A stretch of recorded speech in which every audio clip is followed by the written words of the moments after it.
Ladies and gentlemen, welcome to the 27th edition of TWitWoW Request Live. We are going to be live reacting today to NEW Luchamania 2018. I don't know if they've ever had a Luchamania before. I just put 2018 so that everyone knows what show we're talking about specifically, and as like a just in case. And we would like to thank Storyteller Wes, who is in chat and is, you can follow him on Twitter at Storyteller Wes, for donating to make this live reaction happen. Wes is the same one that donated to get us to react to NEW's, I believe it was WrestleFest just a couple months ago. So we're actually kind of, getting a little bit more familiar with some of the characters on NEW, on Northeast Wrestling. John, I do have the card down in the description. I'm wondering if you kind of skimmed over it, and if so, what matches you're most looking forward to. Before we get into that, partner, we got $1.99 super chat from Storyteller Wes. Hashtag Reptiles Unite. That's right. That's right. And remember it, John. Remember it.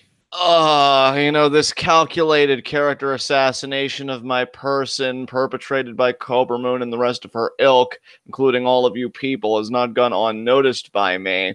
But that'll be for another commentary. For now, I would like to sincerely thank Storyteller Wes for his donation. Wes has been a longtime supporter of our podcast and what we do here, just as much emotionally as monetarily. So it's greatly appreciated by all of us here at TWitWoW. And looking over this card, I mean, already the main event jumps out at you. We've got Flip Gordon, who recently had a stellar showing in Best of Super Juniors as the defending champion against Penta L0M, a.k.a. Pentagon Dark.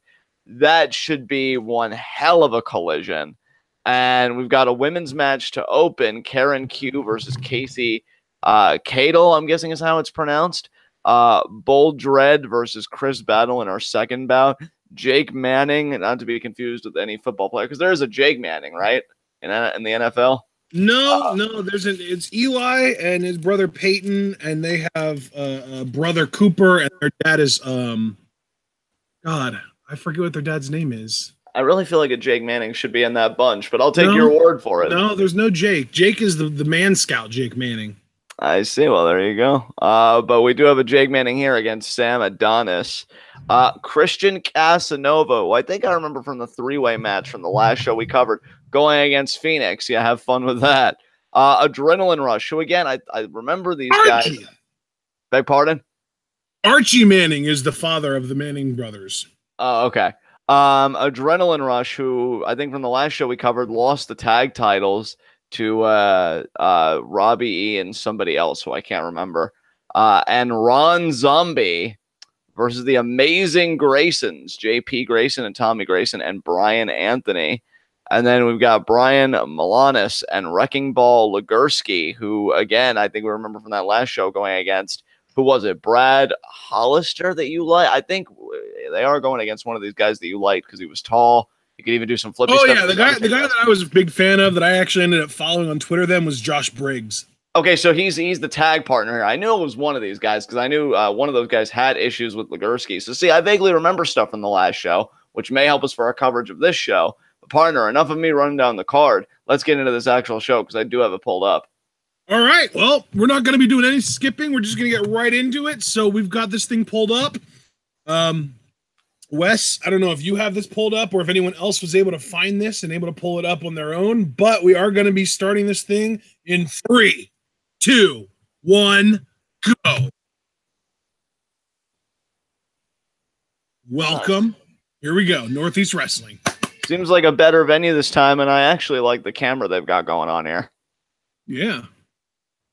So definitely a slight upgrade from our last show, at least as far as the aesthetics are concerned. And I do believe that is Wes in the front row wearing the plaid shirt with the white baseball cap on. Ah, yeah, there we see. I got a visual of him. Nice. We're seeing the back of your head, Wes. Oh, Tennille! Oh, what? Yes. She wasn't even listed on this card. I wonder what she's doing out here. Yeah, from what I understand, she was supposed to be in a match on this show and then ended up not being in one. I don't know why. I'm sure someone will explain. Hope it wasn't because of an injury or something like that.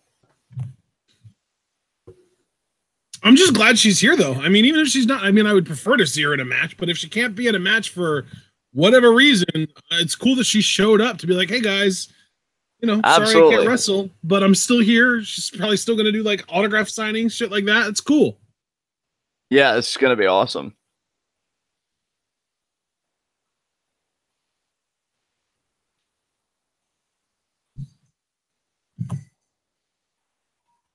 Tenille, very grateful for the welcome she received.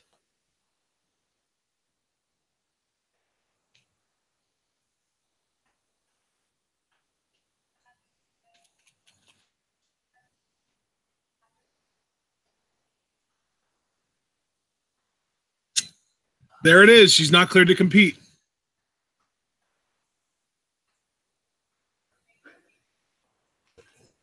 Oh, interrupted already. Who's interrupting Tenille?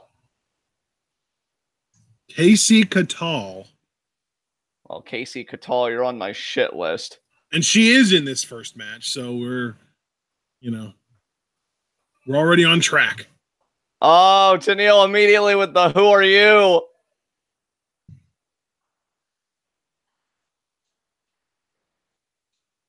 I don't know who you are. Oh, yeah. Yeah, feed her complex.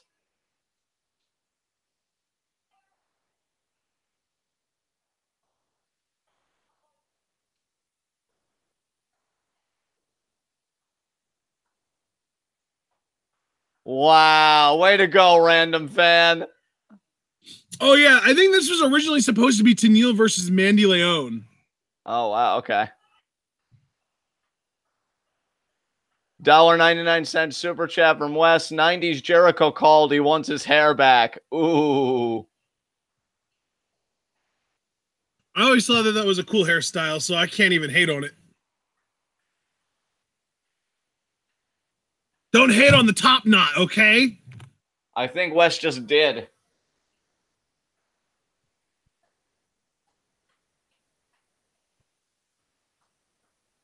Oh, Tenille said she found a replacement to kick Kasey's ass tonight. Nice. I guess that this is where Karen Q comes into play, right? Yeah, I would assume so. You and I already relatively familiar with Karen Q because of Jackie. She introduced us to, God, I don't even remember what the promotion was, but there was a Karen Q match on there, and then Karen Q was also in the Women of Honor tournament for Ring of Honor. That's right. I do vaguely remember Karen Q now that you mentioned that. See, I'm just going to get my memory going a little bit. But yeah, Karen Q. That promotion, though, that we reacted to for Jackie. I know which one you're talking about, but the name escapes me, dude, and that's what sucks. Oh, Women's Wrestling Revolution. That's what it was. Okay. That's what it was. Women's Wrestling Revolution. So, yeah, Karen Q, now, believe it or not, is the one in this match that we're a little bit more familiar with, because I don't think either one of us has ever heard of Kasey Catal before, so that's going to be interesting. Kind of learn a little bit about a new female wrestler that we've never seen before. Well, we know that she has a shitty attitude interrupting Tenille like that. How dare you? Yeah, first of all, how dare you? Now, Karen Q, though, seems quite confident. All smiles here. And lock up. Solid lock up. And Kasey immediately into the wrist lock. All about that lockup, brother. Oh, but Karen, though, taking that lion down immediately into the side headlock here. Got a good torque on it. Karen Q, you definitely tell, has, as I would say, a power differential over Kasey Catal. And now, hammerlock back into the side headlock. By the way, Wes, since you never said her name out loud, I don't think, because she just said everyone knows who I am. Are we pronouncing Kasey Catal's last name correctly? Is it Catal or is it Catal or is it Catal? Well, you know, a little bit of little help if we're not doing it right. Absolutely. We always like to be corrected. You know, we always want to respect every performer because we know how infuriating it can be when a performer gets disrespected, i.e. Tommaso Ciampa instead of Ciampa. Ciampa is his name. Do not further this man's identity crisis. Yeah, and, like, he's already come out and said, like, don't fuck with my name. And not only that, but also he, like, says his name out loud in interviews. He says Tommaso Ciampa. So listen to the way the man says his own name and say it that way. Come on. I mean, not to make the people that say Ciampa feel like shit, but you guys are probably the reason why he won't give his merch to WWE.com. I mean, you really want the Blackheart shirt, you should just pronounce his name correctly. It's Ciampa, not Ciampa. Yeah, I mean, do us all a favor and please suck less. As Karen Q now, nice hip toss there. And even though Ciampa is the most common pronunciation I've actually heard worse. Wow. Oh, I've heard people call him Tommaso Ciampa. Wow, that's bad. That's not even close. A kick out there. As Karen Q looks to get close to a victory there. Closer and closer with each offensive maneuver. And that was a nice senton. Absolutely. Karen definitely moving with confidence. Yeah. Kasey, though, I mean, she came out to interrupt the kneel. Yep. Feet up, though. Oh, Catal sets. Oh, it's nice. Basically a neck breaker onto the apron there. Yeah, Kasey utilizing the hair of Karen to her advantage. It's illegal, but you can't get DQ'd for it unless you get the 5 count. See, that's how you know that you really understand the game. It's like, look, this is illegal. You know, morally it's frowned upon because of sportsmanship and all that jazz. But, you know, it ain't going to throw the match out against me, so I might as well utilize everything I've got to my advantage. Kasey understands that. Oh, face first to the middle turnbuckle. I'm going to charge. Double knees to the back. There. Beautiful. One for the pin. 1, 2. No, not even really a 2 count.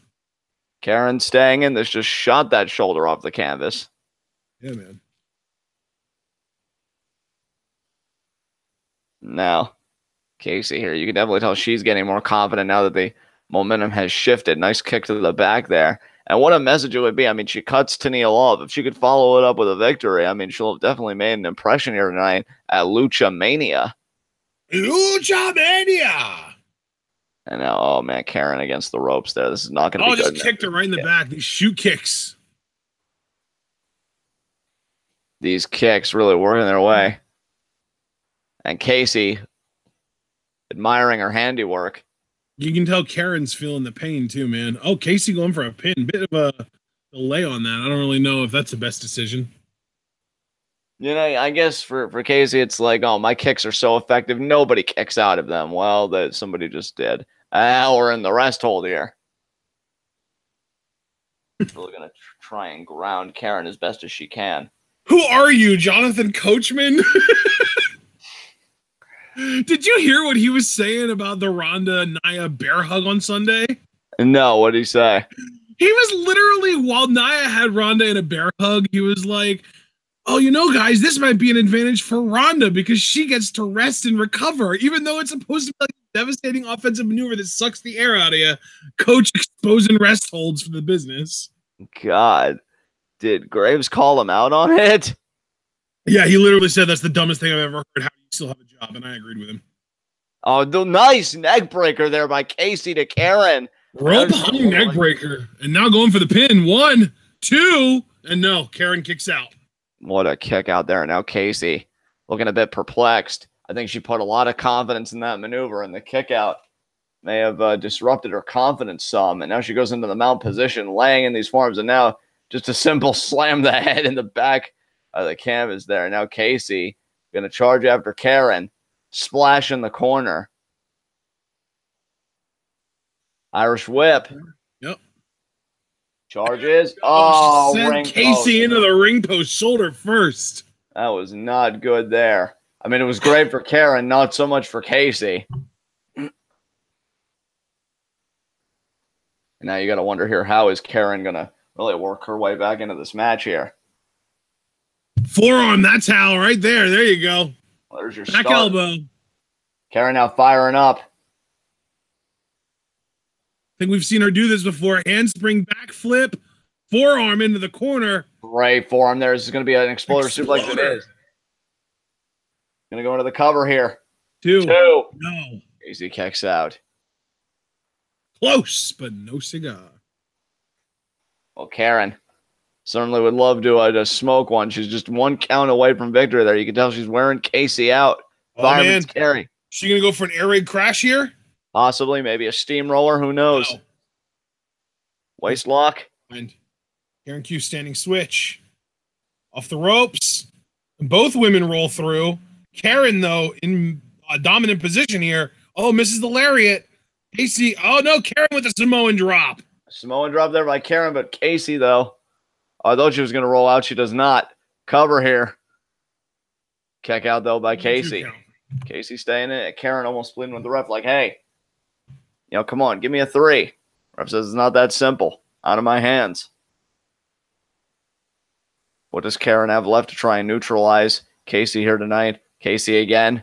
Her mouth wrote a check. Now let's see if she can cash it. Karen now, Irish whip. Hey, Tenille put a lot of confidence in Karen, so I found a woman that's going to kick your ass. But Kasey here, look at this. Going for the pin. Backs her up. Wow. Got to be careful with Karen Q. Absolutely. Nice jawbreaker there. That's a great move because not only does it stun Kasey, but it creates separation. But that may not matter. Kasey again. Same exact pinning combination, and this time it worked because she grabbed the rope. There we go. Kasey getting the win. Now she's going to get the hell out of Dodge with this victory. And you got to wonder if Tenille will ever be back to give Kasey a receipt for her disrespect because Karen wasn't able to do it tonight. And you see Karen frustrated there. Looks like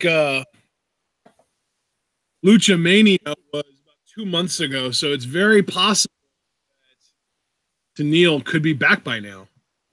Absolutely. I would hope so, because admittedly, I haven't really kept my finger on the pulse of everything she's been doing because there's just been so much going on in the world of wrestling.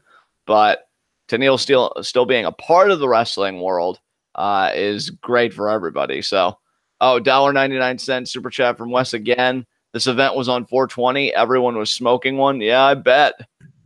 One of the best holidays in existence, my friend. That's John's favorite holiday for sure. Absolutely. We got Bull Dredd versus Chris Battle. This should be an interesting matchup. I don't think we're familiar with either of these guys. There's Bull Dredd. Yeah, we saw him at the last show. Was he in that triple threat? I think so, yeah, actually. I know Christian Casanova was. And, yeah, it was Christian Casanova, Bull Dredd, and Chris Battle was in the triple threat. All right. So now Bull Dredd here. So pretty much the two guys from the triple threat are competing against each other, and Christian Casanova, which makes sense. Like, he's facing a very prestigious opponent to me in Fenix. Yes. Because he won the triple threat. So it makes sense. These guys are going to battle it out to see who's better between the two of them. And the guy that actually won the triple threat, well, he gets to take on a very prolific performer, in this current generation in Fenix. So good for Christian Casanova. And we'll see here between Battle and Dredd who is superior. Hey, Wes, do you know, I did see that there was another NEW show that took place the day after this one. I'm just curious, though, are there any other NEW shows coming up anytime soon? While we wait for Wes to answer your inquiry, we're going to get introductions here for Gym Battle. Did you say Gym Battle?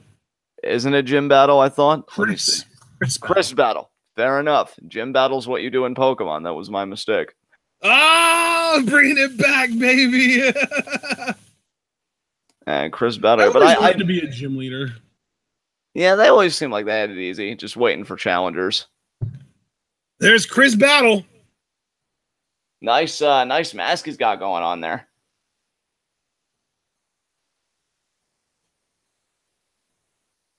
And you see his high five. I always wanted to be a water gym owner because I was always so disappointed with the water gym in the original games because it was like the second gym. So she only had like 2 Pokemon and they were low level. Like, I want a water gym that's got like all kinds of variants and no common weaknesses. And I think it's possible because there's so much variance among the water types. That sounds pretty cool. Yeah, like you get like a water ground in there, a water flying, you kind of mix it up a little bit. There you go. Oh yeah, Chris Battle. Chris Battle looking to make his mark. Again, they'd love to be where Christian Casanova's at, challenging elite competition. Chris Battle's definitely more pumped to be here than Bull Dredd, but Bull Dredd is more of a serious character. Yeah, Bull Dredd's just like, it's a living. Actually, I feel like, wasn't Bull Dredd doing like comedy spots on the last show? I thought he was, but he seems to be more serious this time around. So maybe he's just like, comedy isn't my thing.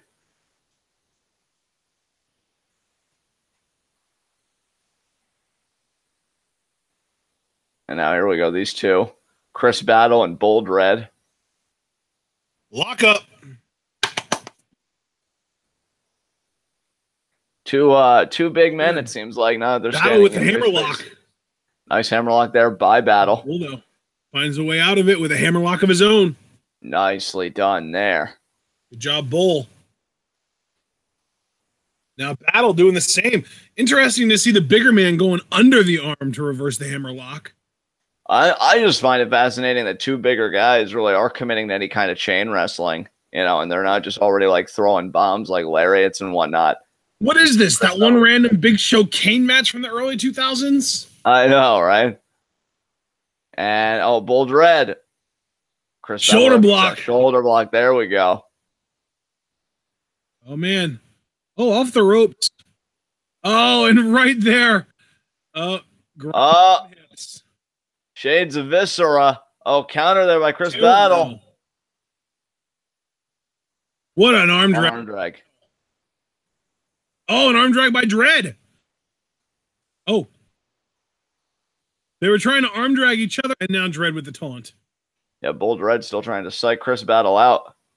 Feeds Chris Battle on the ropes. Nice hip toss there. Scoop slam. Scoop slam, yeah. You got it. Oh, he was thinking about going for a pin, but Battle just rolled out of the ring straight up. Yeah, Battle's like, I don't really feel like it right now. Oh my God, is Bull Dredd gonna fly? You saw the one fan get really excited about him calling for it. What's Bull Dredd gonna do here? Oh no! He just stopped himself. Just taunt. And Chris Battle not amused.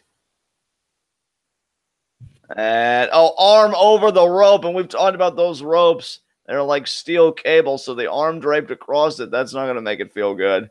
And now Chris Battle here. From what I've heard, WWE's ropes are a lot stiffer and more rigid than most ropes. So maybe these have a little more give to them, but it would still be a bitch to have that happen.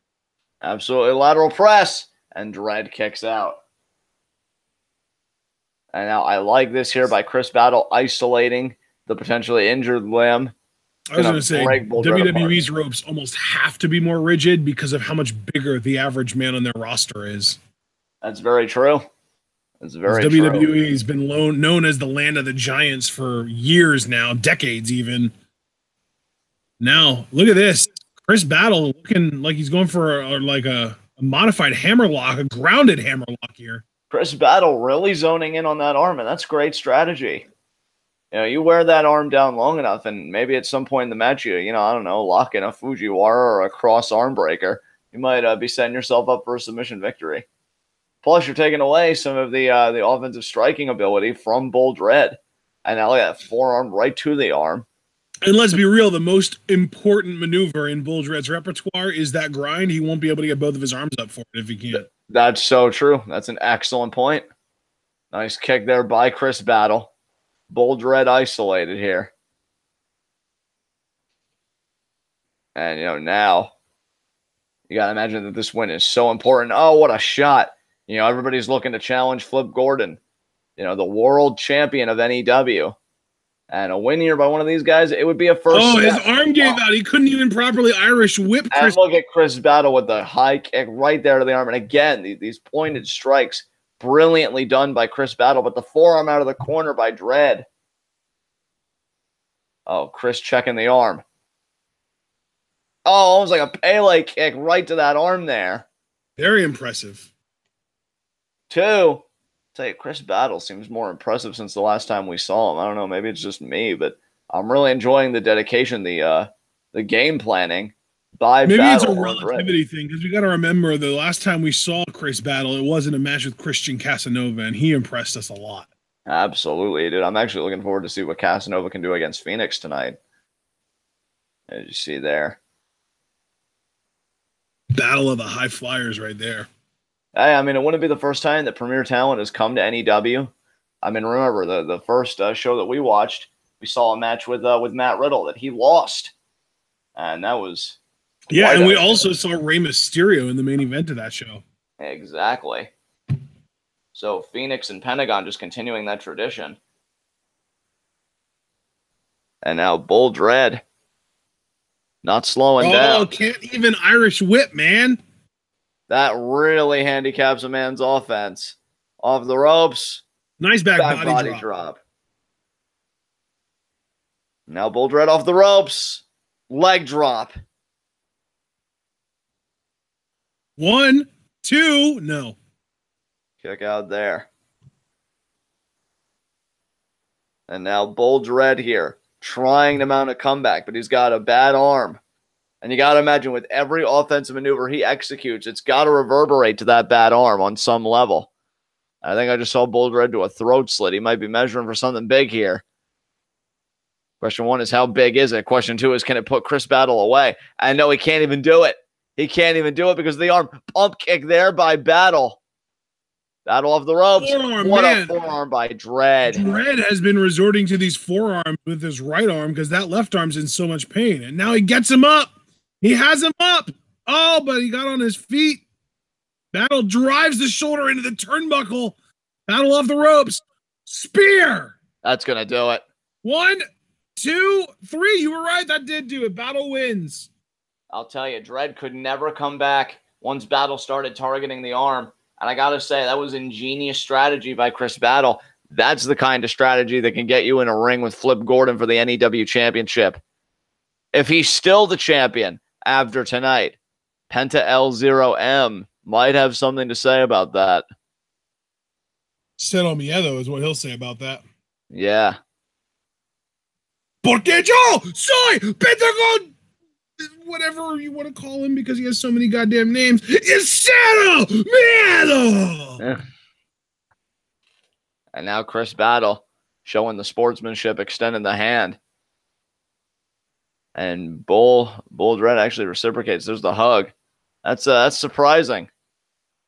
Is it just me, or does Bull have one hell of a sunburn going on right now? Yeah, absolutely. That can't feel good with a bad arm to go with it. And now here we go. The man scout Jake Manning about to take on Sam Adonis.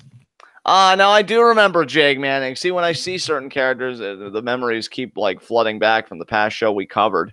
Sam Adonis is new, though. We haven't seen him, I don't think.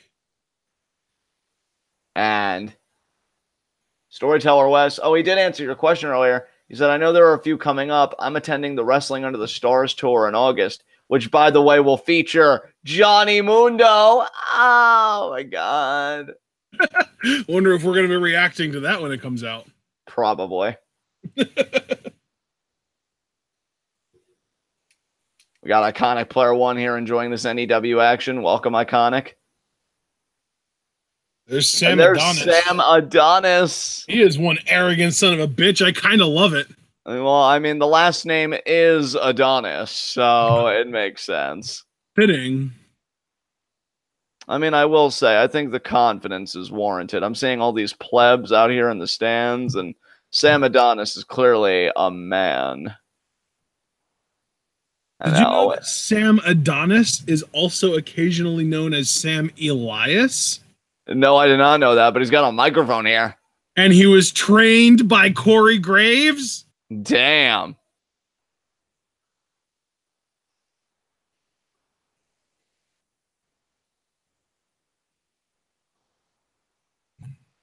I think he said Mexico's #1 wrestling superstar. Oh, he's gonna catch shit for that.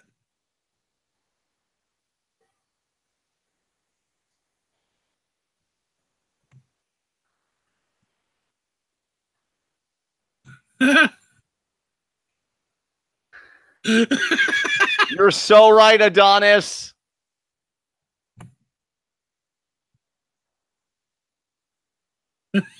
Oh, dear God.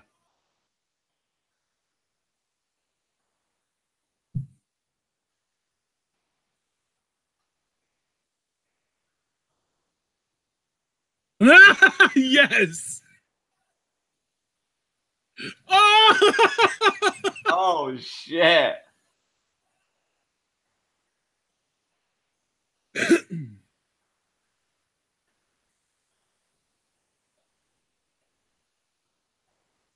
Oh my wow. Way to he go, is going Adonis. hard at the crowd right now.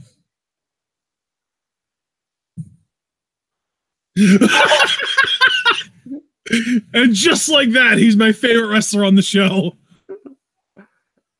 Not afraid to punch a child in the face.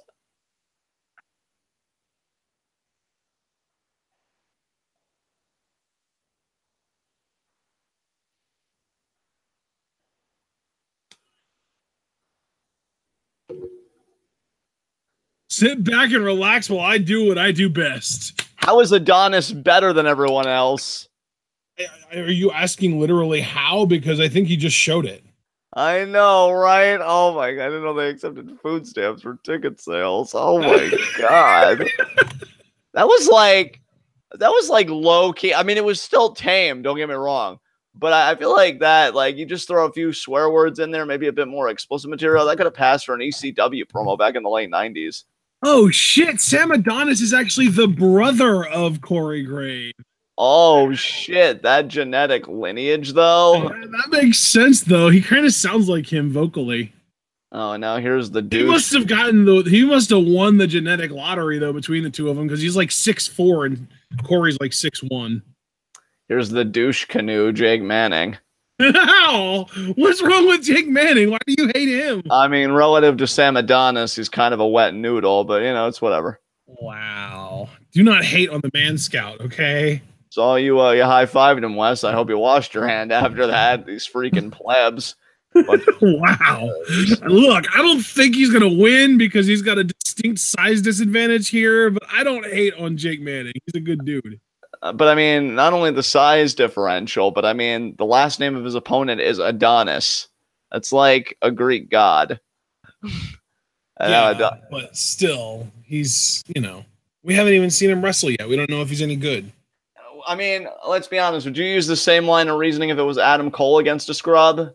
Like, we know Adam Cole's amazing, so of course not. I mean, but like the name's Adam Cole, like it's self-explanatory. So like, if I started walking around calling myself Ashton Hercules, does that make me a good fighter or very strong? No. I mean, possibly. Have you tried it? Oh my God. And now, we got Jake Manning here inviting Sam Adonis back into the ring. Sam Adonis. Wow. Mind the tone. And now I feel like you've said that to me more in the last couple days than ever. I'm just feeling very attacked recently, especially with the gang up on Twitter. Again, this calculated character assassination. And I still haven't even figured out what purpose reptiles have with the internet, but I digress. And now Sam Adonis back in the ring. What does that even mean? What did you just say? Dude, it's nothing. And now we're getting ready to do our matchup here. Oh my God. Very much looking forward to seeing what Sam Adonis has in store. Yeah, of course.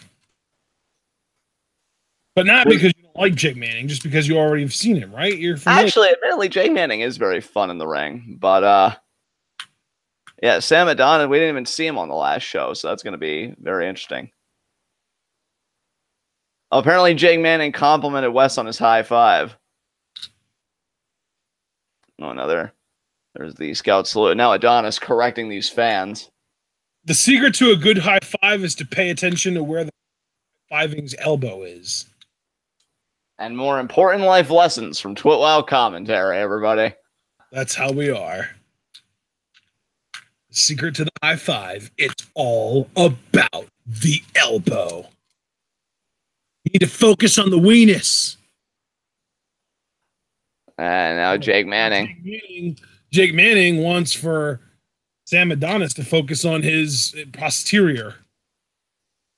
I have a very bad feeling about all this. I hope this doesn't devolve into a Taguchi matchup. Now Jake Manning's got his guidebook. Oh, I wonder what it says in there. Adonis should rip it out of his hands and rip the pages out right in front of him. Oh, he missed. See, this is what happens when you're over enthusiastic about hurting people. And another shot, and Adonis there. It's sent over the top rope, Sam. Sam now going to make a tactical retreat, catch his breath. Yeah, totally a tactical retreat, not a cowardly runaway. I mean, Jake Manning, quite honestly, should probably be shot for using closed fists like some ruffian. I thought this was a wrestling ring, not a fucking zoo. But I digress. He should be shot for breaking a rule in wrestling? Yes. Wow. And now, Sam Adonis. This is a new low for you. Thank you. And now, body shot there. Adonis going to send to the top rope. What a saw! And again, the dirty, no good, filthy cheater, Jake Manning. He's a man scout. He's not a cheater. And now he's going to tie up. You get hog-tied to the rope? How are you going to get out of that? You should get counted down. Referee, count to 10. We can play, last man standing rules. Well, Sonata fan confirmed for Jake Manning. I mean, wouldn't that just make him a Jack Gallagher fan since he did it first? Oh, I guess you're right. And now, telling the referee, hold on to my guidebook. I don't know, maybe you should keep it at home on a bookshelf, you fucking tool. And now, on the ropes. I really hate Jake Manning. I'm kind of put off by this. I kind of hate everyone. I'm an equal opportunity offender, I suppose. How's Sam Adonis? Outside here. Me, and you don't hate Wes, and that's all that matters right now. That is true. That is true. I know Sam Adonis here. It definitely seems like you don't hate Sam Adonis, although I could be wrong on that. I mean, he's kind of making me look a bit foolish here. I put a big investment into him, and he's done 2 tactical retreats. One more, and you're out. Is that the Statue of Liberty? He just got sent right back into the ring. And Jake Manning here. Again, what did you say? A Statue of Liberty? What? Yeah, on Adonis's tights. Oh, okay. Oh, yeah, I think, on the right side it is. And then on the left, it's like a mask from... What are those things called where, like, everyone wears a mask? Dance, but everyone wears a mask, like a ball. Like a masquerade ball? A masquerade ball, thank you. Yeah, that's the word. English. Nice chop there by Jake Manning. Oh, and Sam Adonis got the boot up. Blockbuster. Yeah, very interesting blockbuster. At first, I didn't know if it was going to be a DDT or what, but nicely executed there by Sam Adonis. Looks the leg. 2. Old Jakey boy kicked out, and now we're going to get the chin lock into the knee. Yeah, that rare chin lock. Driving the knee into the back is Adonis. Oh, shit. We got a $4.99 super chat from Wes. Sam Adonis isn't in Team Rocket, so he can't be Adam Cole. And then we got a $5 super chat from Iconic Player 1. The lizard people will come for you, John. They already rule this mundo. You guys are absolutely ridiculous. Absolutely ridiculous. Thank you for the super chats, though. It's always appreciated. And hey, while I'm looking at chat, I also want to mention, watching now, no likes. Remember to like the video, everyone. And now you see nice transition there by Sam Adonis. Oh, but Jake Manning gut punches. Jake Manning here. Gut punches. Off the ropes. Shoulder block. Wow. Took down the much larger man. Ducks the lariat.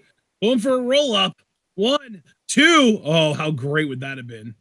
And now, what a back elbow there. Almost a little bit of a spin to it. As Adonis now asserting himself. Lateral press.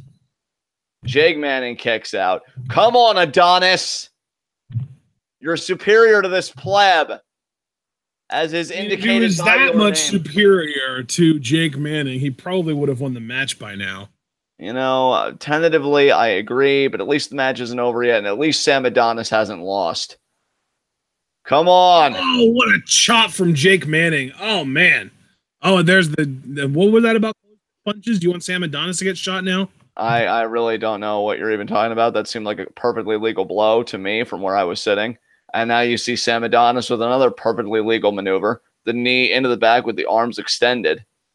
I'm going to call this a fly stretch because this is like the position someone's in when they do flies on a weight bench. Fair enough. Got those body shots here by Jake Manning. Jake Manning now side headlock. Gets pushed off by Adonis. I don't know what the hell else to call it. Nice shoulder block there. Man, Jake Manning has been taking Sam Adonis down with his shoulder blocks pretty consistently. It's weird for a flip. Smaller man and such a size difference. What a boot there from Adonis. Yeah, Adonis. Being able to take someone down so easily. Asserting himself here. Looks almost like Adonis is trying to kind of think of what he wants to do next to really get this win. I mean, he's a thinking man's competitor. He's not some mindless brute. And now he's going to measure Jake Manning here. He looks like the before picture of Lars Sullivan. You know, I'm not going to comment on that, mainly because I don't know how I feel about that yet. If you would see his face, I think you would agree with me, because he really does look like Lars in the face. What a body shot there by Sam Adonis. And now again, just driving the air out of Jake Manning. And there's an elbow. Look at these alternating strikes here. Oh, no, body shot there. Another body shot by Jake Manning. Forearm. Oh, but there's the big forearm from Adonis and the knee to the gut. Snapmare off the rope. It's going to be a knee drop here. What a leg drop. Channeling his inner Hulkster. Brother. And Jake Manning kicked out anyway. Which we know if he was the actual Hulk Hogan, that never would have fucking happened. Especially in the golden era. One and done, son. Oh, absolutely. Never forget Hulk Hogan beat Andre the Giant in what was Andre's first loss in like 3+ years with one leg drop. Yeah, they didn't really know much about suspense at the time, or at least it was a very different means of achieving it than what would fly today. Yeah, for sure. More the latter than the former. And front face lock here. Adonis. Oh, body shot there. Now Jake Manning side headlock, but gets pushed off by Adonis. Shoulder block. Oh my God, I just realized that what I thought was a masquerade ball mask, it's actually supposed to be Trump. Oh, wow. It has like the blonde hair. Oh, two! That was a really tight roll-up. Impressive O'Connor roll there by Jake Manning. And now vertical. Oh. No. Oh, another small package, too. Oh, that was concerning. Oh, the double lariat. They took each other out. Adonis, what the hell are you doing right now? Seriously, like you almost got caught twice. I'm starting to question your name. Dragon Man X90's in chat. Hey, man, how's it going? All right, now it's really starting to become a party up in here. Yeah, we got Wes, Javaris, Iconic, Dragon Man. People starting to show. Oh, there's the lariat from Manning. Back elbow. Irish whip reversed by Adonis. There's Very the competitive match here. Now Manning going up top. What do you think here, John? Crossbody? Possibly, partner. And lariat. No diving lariat. Impressive. Hook the leg and kick out there by Adonis again. This has been a solid match. I've enjoyed it.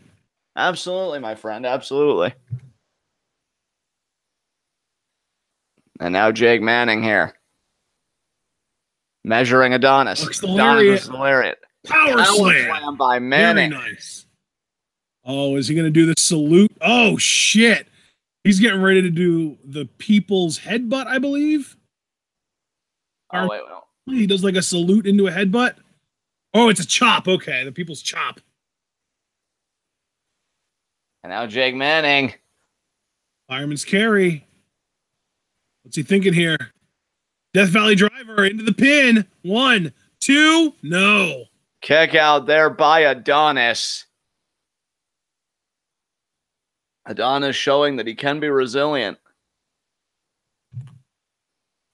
And now Manning firing up here. Now wanting to lose really focus. Controlled this match for the most part, I would say.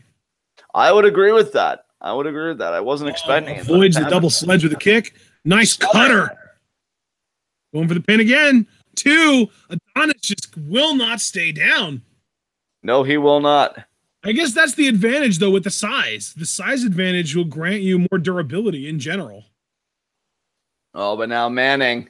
Oh, man. Down come the straps. This could be the end for Sam Adonis. Oh, I think he might have just called for a pile driver or something. Oh, but Adonis sends him into the ropes. Oh, and he caught the throat. The ropes caught the throat there. Scoops him up. Michinoku driver, kind of. That might do it. 2. And that does do it. Wow. I'll tell you, I think what really was the beginning of the end wasn't even necessarily the Michinoku driver, but when Adonis sent Manning into the ropes, his throat caught the top cable. And you could even see he's going for the throat now. Yeah. I'll tell you, Sam Adonis, I don't even really know if you could call that an impressive victory. I mean, he won, and that's really all that matters. I mean, you got to imagine that he also wants to make a slow ascent to Flip Gordon, but Jake Manning controlled so much of this match. He made one mistake, and I guess you really could say that Sam Adonis had the foresight to capitalize. So there it is. Now he's high-fiving some fans on the way out. I'm actually amazed he's high-fiving anybody at all with his attitude. And now, yeah, he goes into the back. Jake Manning here.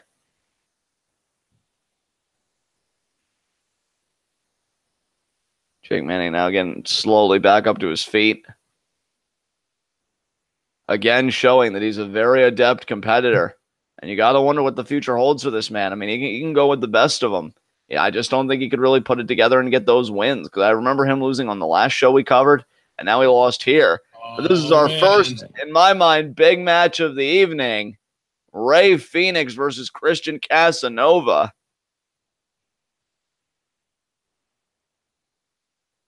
And partner, we know that Fenix, in the present time, next week, next Wednesday, stares into the face possibly of death itself as he faces Jeremiah Crane and Mil Muertes in a 3-way to the grave. A 3-way grave consequences match. And, I mean... means 2 men will be buried. Could this be one of the last times we have seen Fenix compete? And again, this show was back in April. And now, there is Christian Casanova. And can you imagine, partner? Because, I mean, here's my take on the situation. Christian Casanova, again, we know... he won that triple threat on the last show we covered against Bull Dredd and Chris Battle. That alone was an impressive victory when you beat 2 men instead of 1, obviously. But now we go from the quantitative to the qualitative because Rey Fenix is a decorated competitor. I mean, he's doing stuff currently in AAA and Lucha Underground. He was the first ever Triple Crown champion. And PWG's been a tag champion. I mean, Fenix is decorated. If Casanova can beat Fenix tonight, then for my money, I'm next in line to face whoever the NEW champion is, whether it's Flip Gordon or Penta L0M. Whoever it is tonight. If I'm Casanova, if I can beat Fenix, I'm putting my ticket up. I'm saying that's it. I'm cashing this in. Where's my title shot? Because I don't think you know what. I would definitely agree with you on that. I would definitely agree that, yeah, if Casanova manages to take out Fenix on this show, it's the ultimate kind of statement match to me. That's like him saying, yeah, like I'm not only am I as good as the best, I'm better than some of the best. I mean, you're talking about a guy in Fenix that one of the all-time greats in Lucha Libre, Mil Muertes, has even had difficulty beating. In fact, I don't even know if Mil's ever beaten Fenix one-on-one. So if Casanova... Death match. He did in the death match. He did in the death... Okay, so that's fair. That's fair. But even so, you and I could agree that Fenix still has a winning record over a great luchador like Mil Muertes. If Casanova could get a win here, that would be just an incredible statement. I like how Fenix totally ignored that kid, but high-fived the older dude. Nice. Good on you, Fenix. Earning my respect, one ignored child at a time. Yeah. And now, Fenix here signaling to everybody. Oh yeah, that's right. Mill also beat Fenix in season 1 on like episode 8 in that match that was to determine who enters Aztec Warfare at number 20. Oh, okay. And Fenix had to enter at number 1 because of it. $1.99 super chat from Wes. Casanova looks ready for NXT as soon as tomorrow. And then he followed it up with, I mean it. He's got his character and his ring work down perfect. A hidden gem in the indies for sure. Well, again, a win over Fenix would raise Casanova's profile considerably. So, big match here for Casanova, both in the context of NEW and more broadly, I'd say in the context of his wrestling career. Look, you know, the indies have become a hotbed. You know, so many places to work in this day and age. I don't think it's ever been a better time to not only be an indie wrestler, but to be an indie wrestling fan. But also at the same time, I have to imagine that guys like Casanova have higher aspirations. Maybe one day they do want to be a part of Lucha Underground. Maybe one day they do want to be a part of New Japan. I mean, if Casanova beats Fenix, maybe he'll call Lucha Underground and he'll say, hey, I just beat one of your finest. Where's my Aztec medallion match? You know, I mean, this could open up a lot of doors for Casanova. And now here we go. The bell rang there. Bell sounded. Let's do this. No, I'm excited for this. I think Casanova, I would agree with Wes's assessment to a point. I've only seen one match from Casanova, so I can't comment extensively, but I liked what I saw in that one match, and we know that Fenix can go. From the little I've seen of Casanova, he really does strike me as almost like a more polished version of Montez Ford. Yeah. Because he's got like the arrogant thing going on. He's got the high flying. He's got the athleticism. But I feel like he's more polished and technically sound in the ring. Casanova there with the lockup. You know, I mean, got a little bit of power game too. He's actually driving Fenix back a little bit. Now, granted, Fenix isn't huge by any means, but you know, he's not one of these like 5'6", 150-pound indie guys. I mean, guys like Casanova just ooze confidence, but you got to wonder if they've got butterflies inside. Nice roll up there by Fenix. Did you see how quick that was? Oh, ducks the kick. Oh, Casanova, though. Not even a 2 count. Phoenix out. Oh, here we go. Here we Phoenix go. on his toes, man. Yeah, Phoenix is realizing like he's got to be on his toes for this one. I mean, Casanova, again, as I was saying before that flurry, guys like Casanova ooze confidence, but you got to wonder if the butterflies are flapping their wings furiously in his stomach. And there's the kick right to the stomach. Hey, that'll make him barf him out. And now Fenix versus the Irish Whip is Casanova. But look at Fenix, though. Fenix is something special, man. He is something special in that ring. And now he tells Casanova to hold on. And now what's Fenix doing? Oh, he had to check his eye. Oh, my God, yes. Fenix now with the Rana. What a Rana. And Casanova stunned there. Roll, drop kick. Rolling drop kick, too. Damn, Fenix. You got a style on him, too. I don't blame Casanova for going outside, but can he avoid Casanova this? In the ring, though, caught him. Nice. That's what you're going to want to do is just totally neutralize Fenix's speed. And wow, nice. Scoop slam. Sit out scoop slam. Yeah. 2. No. And now Fenix. Oh, man, I mean, if anyone can go with Fenix as far as that speed goes, it is Casanova. And now. Surprised he didn't do a dive there. I guess he chose to take the less risk. No, you know what? No, I respect Casanova for being more conservative. Look, you're going against a guy, all due respect to Casanova, but I think he's outclassed aerially by Fenix. So don't play that game. You know, play your own game. Keep it technical. Keep it to the strikes. Oh, right into the ring post. He literally just Irish whipped him head first into the ring post. That was all that momentum right in the ring post because the distance really wasn't much at all. It was negligible. Yeah, it was like maybe 5 feet tops. And now, Casanova here. Probably closer to 4. But see, Casanova, though, even those little bit of seconds that you take posture and stuff, I don't agree with that. Fenix is a very legitimate competitor, very lethal competitor. And now Casanova, nice vertical, great float over. 2, no. I'll tell you, you know what? I'm glad we're covering. Oh, wait, over the leg. Pin. I'm glad we're covering this, and I want to thank Wes again for his donation because it's great to see Casanova up close in a one-on-one match like this. I mean, look at that transition from the front face lock to the waist lock. Just seamless. Was that oh, man. I got to really learn terms for face locks. I thought that was a 3/4 face lock. And now, waist lock here. Oh, back elbow from Fenix. Oh my God, another back elbow. These are looking painful as all hell. He's really elbowing his way out of this. Now he's going off the ropes. Casanova, though, with a back elbow of his own. Nice back elbow by Casanova. Oh, now rings the arm out. grabs him in the DDT. What a DDT! He spiked him. And now hooks the leg here, too. Hey, you can't blame Casanova, man. I think he's doing everything right. That DDT was on point. The cover was deep.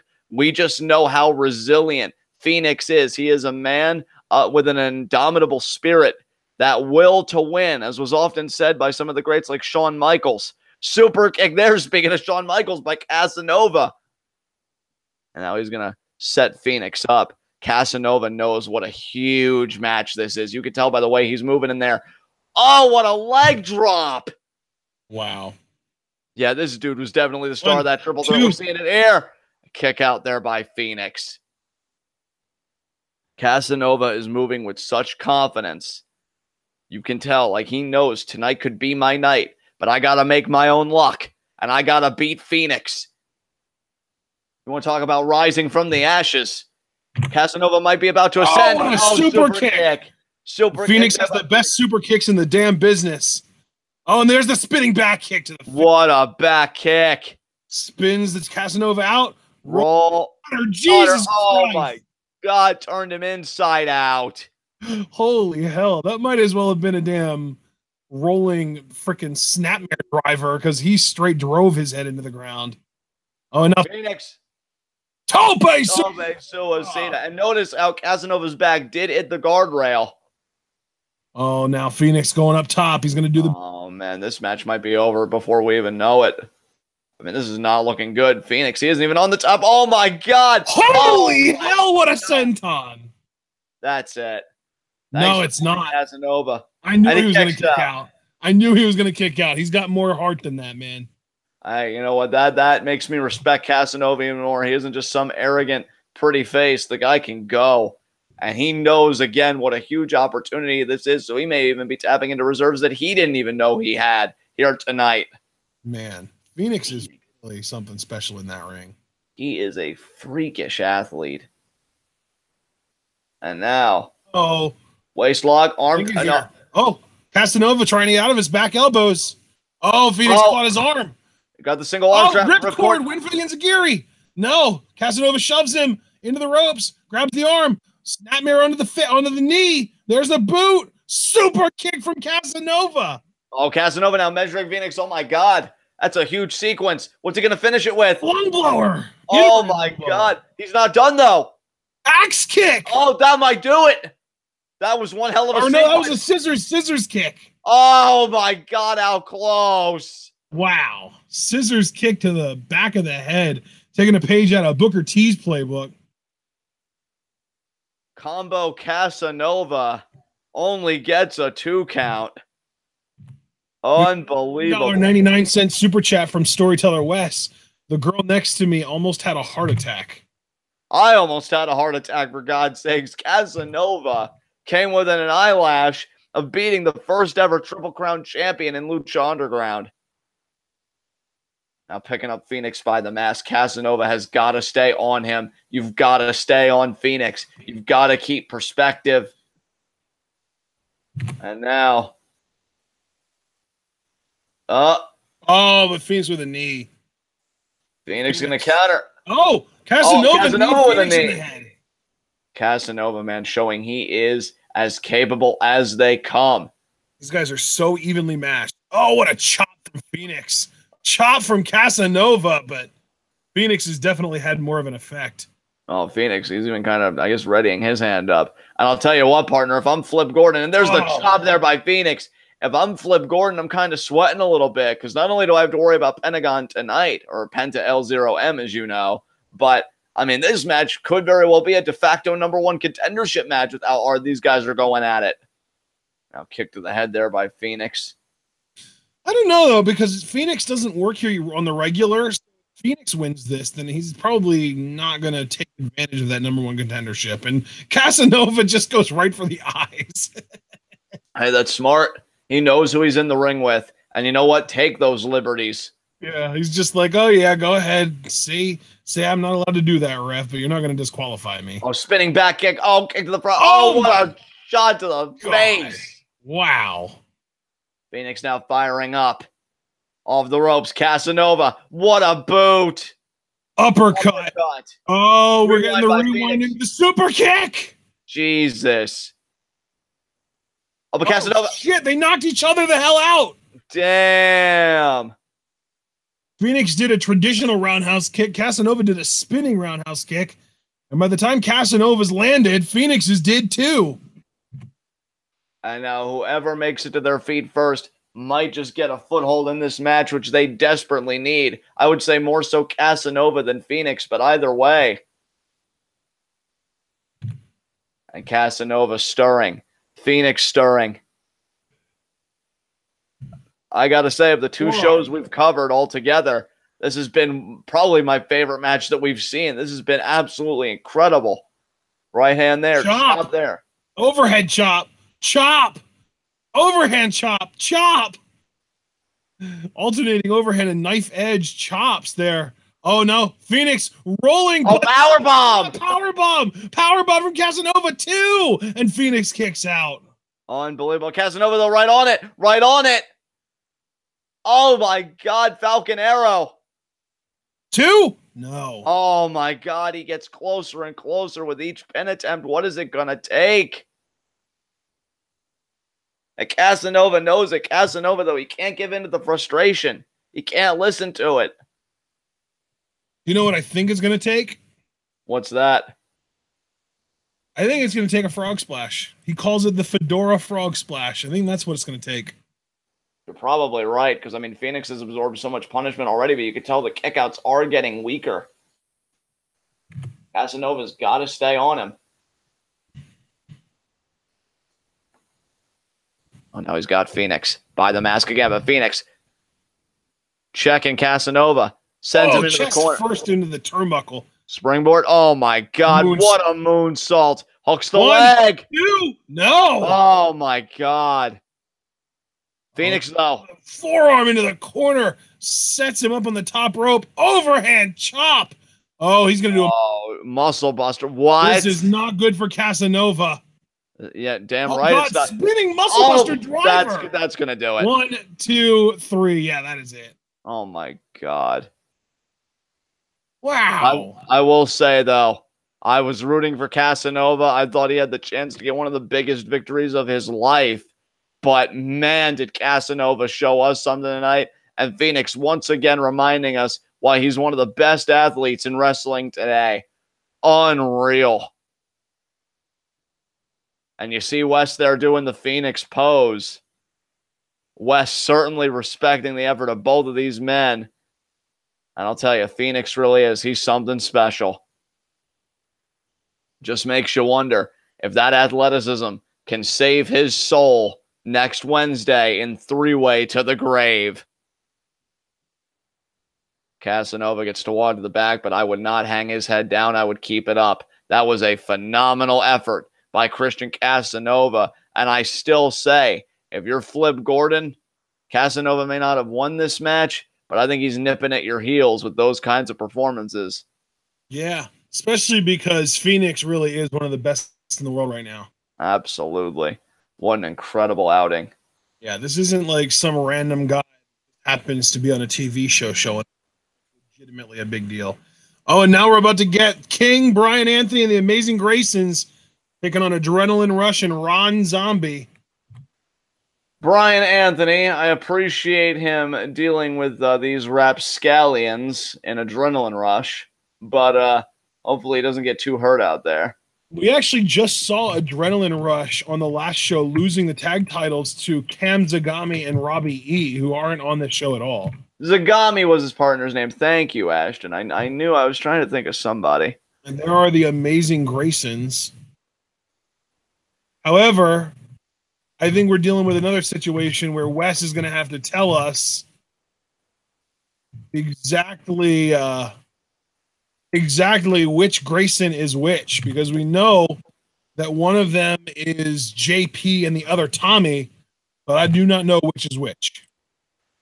Yeah, we'll have to be able to differentiate them there. So if Wes can help us out with that, yeah, I mean it's easy to remember which one is which once we find out, because one of them has very long hair and the other one has almost no hair. And right. Here is who is this guy? Jared Silberkleit, I believe. Or no, that wouldn't be who this is, because he's in the next match. He's the manager of the next match. Oh, here we go.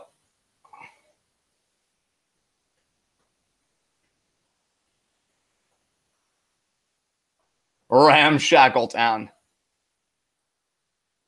I love it. 3-time former NEW champion. Damn.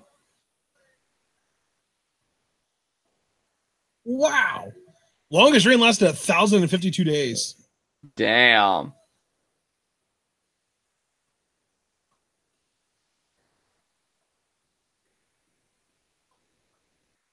King Brian Anthony. Here we go. King Brian. Now that's an introduction befitting a king. Wes with the $4.99 super chat. I had a chance to talk to King Brian. Dude never breaks character. That's amazing. Oh, and now, yeah, he was right. They do have their name on their tights. Tommy Grayson is the one with the long hair. And there's King Brian Anthony. There he is. Yes. Didn't he actually win his match in the last show we watched? Yeah, that was against Jake Manning, actually. Oh, yeah, that's right. He beat the Man Scout. So it's going to be very, very interesting how all this goes down in this tag team matchup here. And Tommy Grayson is the one with the longer hair, wearing a headband right now. Not sure if that'll last the whole match. Kind of doubtful. But, I mean, the Graysons are fine and all, but do they really matter in the context of what we're seeing right now? This is the king. This is the king, Brian Anthony. I mean, I agree with you completely. And Brian Anthony feeling himself right now, and I can't even say I blame him. Look at that majestic view right there. What a magnificent human being he is. He even has a staff, John. He even has a staff. A fucking staff. Unbelievable.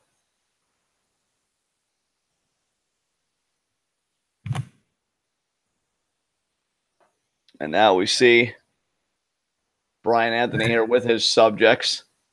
Is about to be. Who are the Graysons, the amazing Graysons. The amazing Graysons. And they're amazing because they get to be in proximity to the king. Exactly. Do you think they'd be amazing if they were anywhere else? No, of course not. They would just be the Grayson brothers.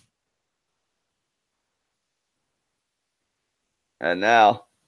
Here they are, though, teaming up with the king, Brian Anthony. It's good to be king. That makes them amazing. Absolutely. You got to wonder, I mean, Brian Anthony, and we know this from the last chapter, the longest reigning NEW champion.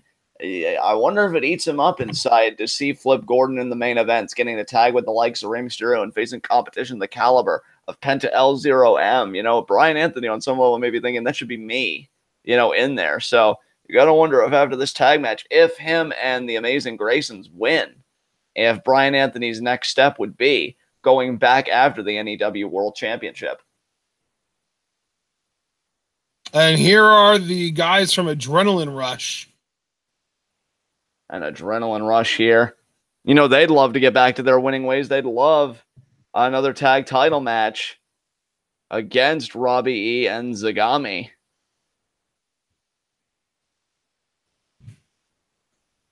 An Adrenaline Rush here.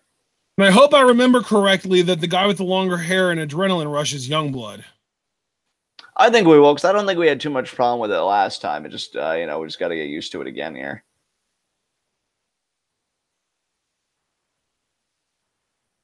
And of course, the one that stands out the most in this entire match will be Ron. I apologize, not Rob. Ron Zombie when he comes out. Yes. And now. Oh, Adrenaline Rush saying, you know, just 1 second, because we got a partner to wait for here. And that, of course, to your point, is Ron Zombie. Smart by Adrenaline Rush to not engage when they don't have the numbers advantage. Wait for everything to even out first. Absolutely. Oh, and we got another $1.99 super chat from Storyteller West. Highway to the danger zone. Nice. And there's Ron Zombie running the ropes, power slide, metal horns. That's the kind of wrestler I like right there. There you go. Absolutely.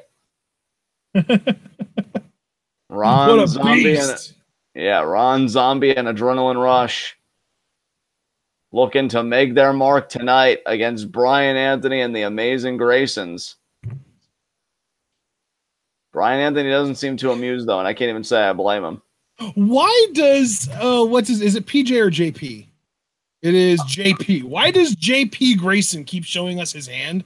Is he like from Michigan or something? Possibly. I mean, come on. And now we see Anthony going after Zombie. Stomping away. Brian Anthony really taking it to Ron Zombie. Now Ron Zombie getting picked up.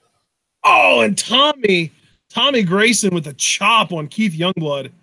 Now it looks like Anthony and JP Grayson just got slammed right into each other, and I guess looks like Tommy Grayson was in that as well. So all three members of that team just collided in the middle of the ring and are about to get sent over the top rope on their respective sides of the ring. Oh, and there goes JP, and oh man, Adrenaline Rush and Ron Zombie standing tall here. Damn. And Brian Anthony not looking amused. No. King Brian deserves so much better. He does. He should King Brian better. King Brian laying into the Graysons. Oh, here comes Keith Youngblood over the top. Tope Coney low. And yeah, Youngblood taking them all out. And he lands on his feet and then gets into the ring and does a flip kip up. And Evans there.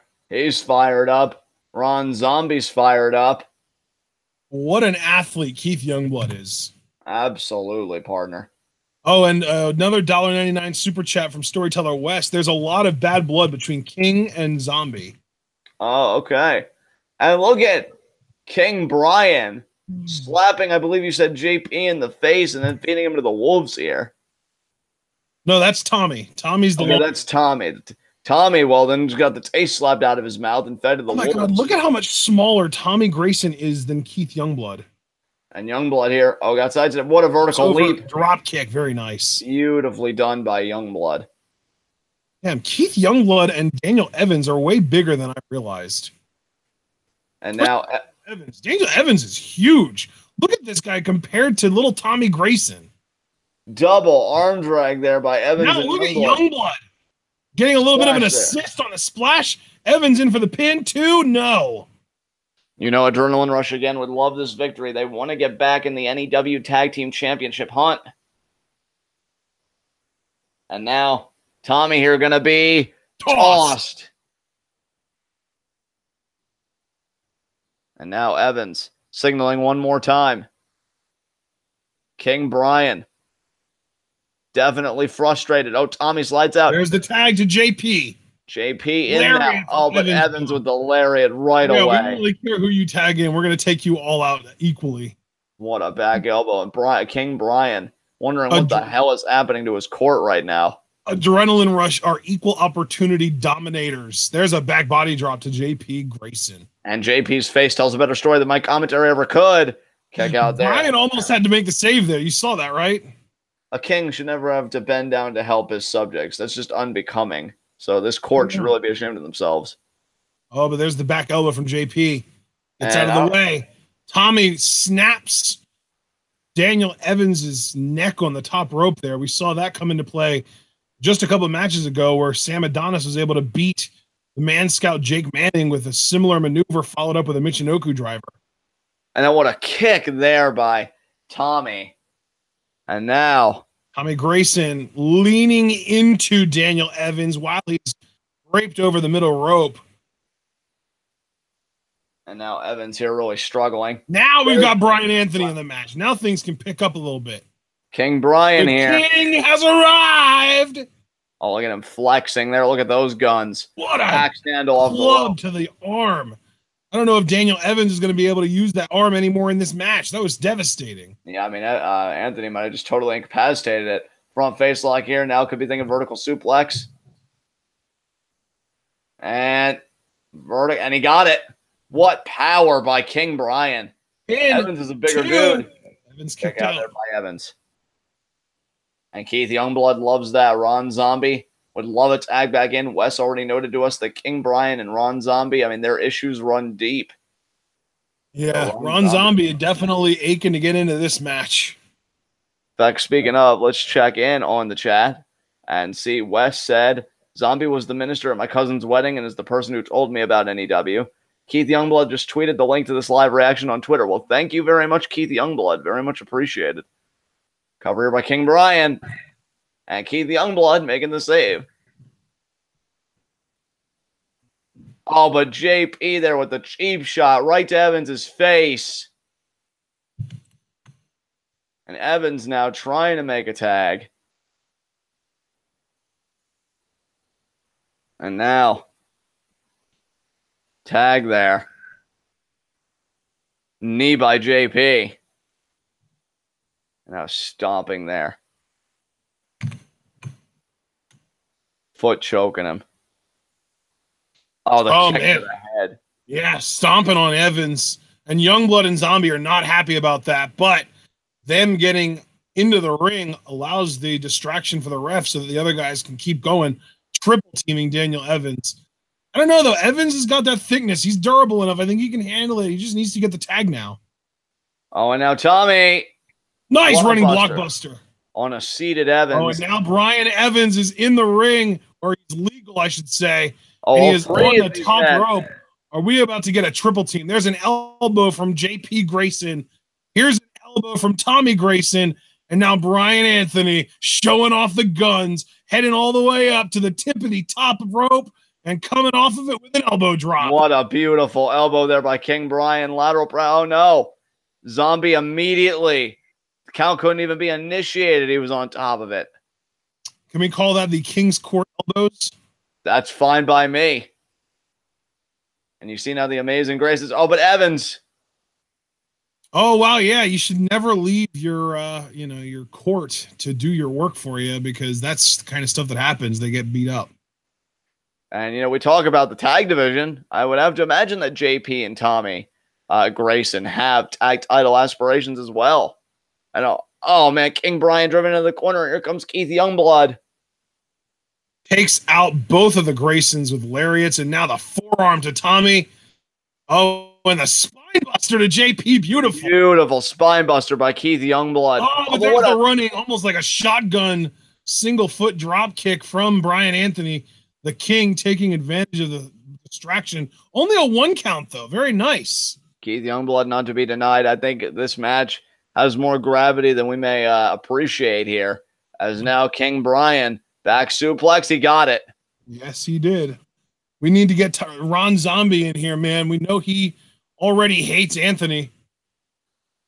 Absolutely, Ron Zombie. He wants to put a hurting on King Brian. And now tag there. To Tommy Grayson. Body shot. And Tommy Grayson here. Not wanting to disappoint the King. Chop there to Keith Youngblood. Whipping Youngblood into the ropes. Youngblood ducks the lariat. Sunset flip into the pinning attempt. 1. Only a 1 count, though. Youngblood on his feet. Oh, but the kitchen sink from Grayson. Damn.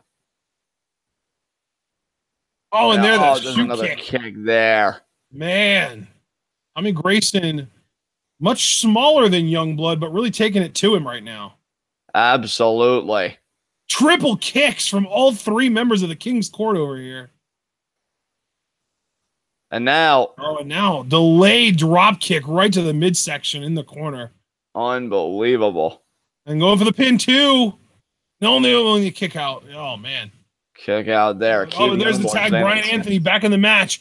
Now, you know, immediately, as soon as Brian Anthony gets in the match, Ron Zombie starts hyping the crowd up, trying to get their energy to feed Keith Youngblood so that he can get to the corner and get the tag into Ron Zombie so that he can tear Brian Anthony limb from limb. There's the foot choke there. King Brian Anthony, man. Got to give him credit. He has kept this team utterly neutralized and grounded. And now, oh, body shot there by Youngblood. Another body shot. Face shot. Alternating strikes here by Youngblood. Tag. He's right there. Make the tag. I think Youngblood wants to make sure. I think Youngblood wants to make sure that King Brian is effectively neutralized. Oh, up and over. Going for the roll up here. Oh, stands up. Super kick missed though. Got caught. Oh, and the single knee face buster from Brian. Now going for the pin. One, and Ron Zombie yanking him clean off of the pin attempt. I got to give King Brian his due, partner. Counters like that are probably why King Brian was the longest reigning NEW champion in history. Absolutely. I mean, this man, unbelievable. And now the tag again. Just when I thought that Keith Youngblood was going to be able to make a tag, this happens. Double back elbow there. Tag to JP. Tommy and JP Grayson now working together. Could be a double suplex. Oh, Keith Youngblood. Double neck breaker there. Very nice. Looking right at it. He needs to get to his corner, man. He needs to make the tag. He needs Ron Zombie in there. Ron Zombie, the only person in this match that hasn't actually been in this match yet. And Keith Youngblood here, he's so far away, and you figure both of the Graysons are much closer by comparison. Oh, he wants it. He wants it bad, man. He wants it. Oh, and look at JP. How smart was that by JP? JP with the back suplex, but Keith lands on his feet. Tommy with the back suplex lands on his feet again. Oh, but again, Anthony grabs him, gets out of the way. Oh, that was bad. JP forearms Brian Anthony, and now there's the tag. Ron Zombie is on. Here comes Ron Zombie. Lariat to JP. Lariat to Tommy. Boot to JP. Left hooks. Left jabs to Tommy. Not often you see left jabs. So look at that. Up for the right haymaker to JP, and another one to Tommy. Ron Zombie is cooking here. Oh, he's going to clunk their heads together. There it is. And now. And Brian Anthony, of course, the coward, nowhere to be seen. Did you just insult the king? Yeah, what are you going to do? Behead me? One day. And now, Tommy here. Tommy. Oh, wow. That's one way to make an exit. And Brian Anthony. That could be a big mistake. Oh, and now Ron Zombie lariat sending JP Grayson over the top rope. What is Ron Zombie going to do here? Wait, Ron Zombie, what the hell is he calling for Keith Youngblood to do a jump and dive. Yeah, Ron Zombie directing traffic here. Brian Anthony already escaped. Brian Anthony is nowhere in sight. He has already cleared the area. And there's a crossbody. Youngblood taking out both Graysons and his partner, Daniel Evans. And look who's in the ring with Ron Zombie. Brian Anthony, the king. Well, this is the rivalry we wanted to see kind of go down here. We know these two do not like each other. And now King Brian dropped into everybody. Oh, I'm starting to get a feeling that we're going to see Ron Zombie do a little bit of high flying of his own here. No way. That man's massive. There's no way. And he's not even going for one of the turnbuckles. He's going to do an off the rope. Are you kidding me? No, right? Wait a minute. That's Kasey. Yeah. Kasey won her match earlier tonight. What is she doing here? Oh, hey, wait a minute. Wait, what the hell? Super kick. The hell is going on? We're going to need some information from Wes on who that was. And Ron Zombie here. What's the story here is now King Brian. Oh, diving elbow again. Drop. No way. 1, 2, 3. Oh, my God. The court wins again. Ron Zombie looking like he was going to do a dive. And Brian Anthony He was on his last leg, I felt like. He was worn down. The court was worn down. But then Kasey comes in. And whoever her associate is, super kicked Ron Zombie's head off. And King Brian picks up the scraps. And you got to wonder if the amazing Graysons could be in line for a tag title opportunity and if King Brian can get back in the NEW world title picture. That's got to be a definite possibility. We've seen 2 shows and he's won 2 matches. This was obviously not a singles match, but on the last show he beat Jake Manning in one. So maybe put him up against Adonis, Chris, or was it Sam? Sam Adonis. Put him up against Sam Adonis. Maybe the winner of that match becomes #1 contender. Maybe the winner of that match faces Christian Casanova, and the winner of that match becomes #1 contender. Just got information from Wes. The guy that came in and super kicked Ron Zombie is Hale Collins, who apparently has been feuding with Ron Zombie recently. Well, there you go. I guess that was a point for Hale Collins in the feud. And we got a tag team match here. Brian Milonas and Wrecking Ball Legursky with Jared Silberkleit versus Brad Hollister and Josh Briggs, who I know you and I were very much impressed with. Very Undertaker-esque in his athleticism for his size. So this is going to be a full-blown Haas fight. Brad Hollister is the only guy in this that doesn't qualify as a Haas. Brad Hollister, about 5'10", 220, somewhere around there. But all 3 other guys are gigantic human beings. Brian Milonas is 6'5", almost 350 pounds. We've got Wrecking Ball Legursky, who's 6'4", almost 450 pounds. And, of course, Josh Briggs, who we've already discussed. I think he was the one that attended UMass. And he is 6'8", almost 270. So this is the definition of a Haas fight. Look at the size. Look at the girth of the men in the team on the left. Good God. Wrecking Ball Legursky and Bill Milonas, man. These are gigantic human beings. That is a lot of humanity on that side of the ring, folks. And you'll have to wonder. Their combined weight, the 2 of those guys, they combine to over 780 pounds. Damn. Yeah, 781 is the exact combined weight if we go off of Cage Match's listed heights and weights. So their combined weight, 781, is probably higher than the combined weight of either of the 2 3-man teams that we just watched. Damn. That's crazy. All right, well, we got a promo here.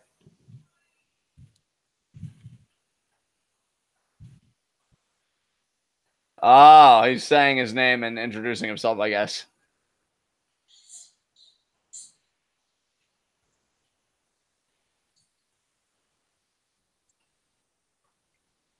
Ooh, Monster Mania.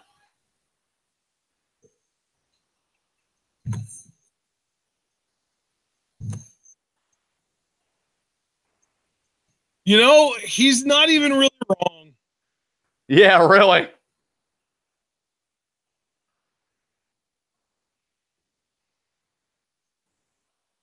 A United Trust Fund.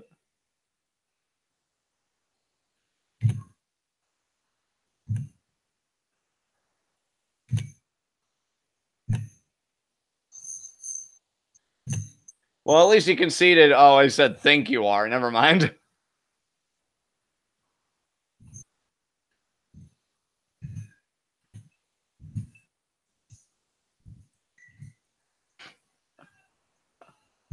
I love that this guy legitimately has a trust fund.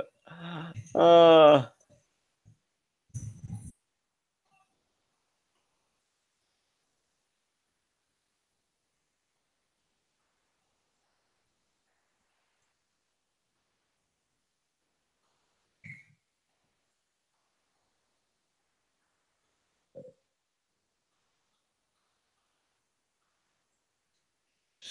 we go, man.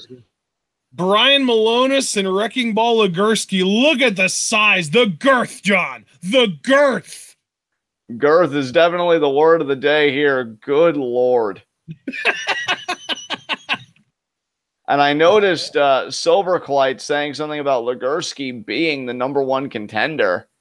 So I wonder if that's going to be Flip Gordon's next challenger, or if that was just like, you know, kind of like just kind of spicing the name up a little bit. Like, oh, he should be #1 contender.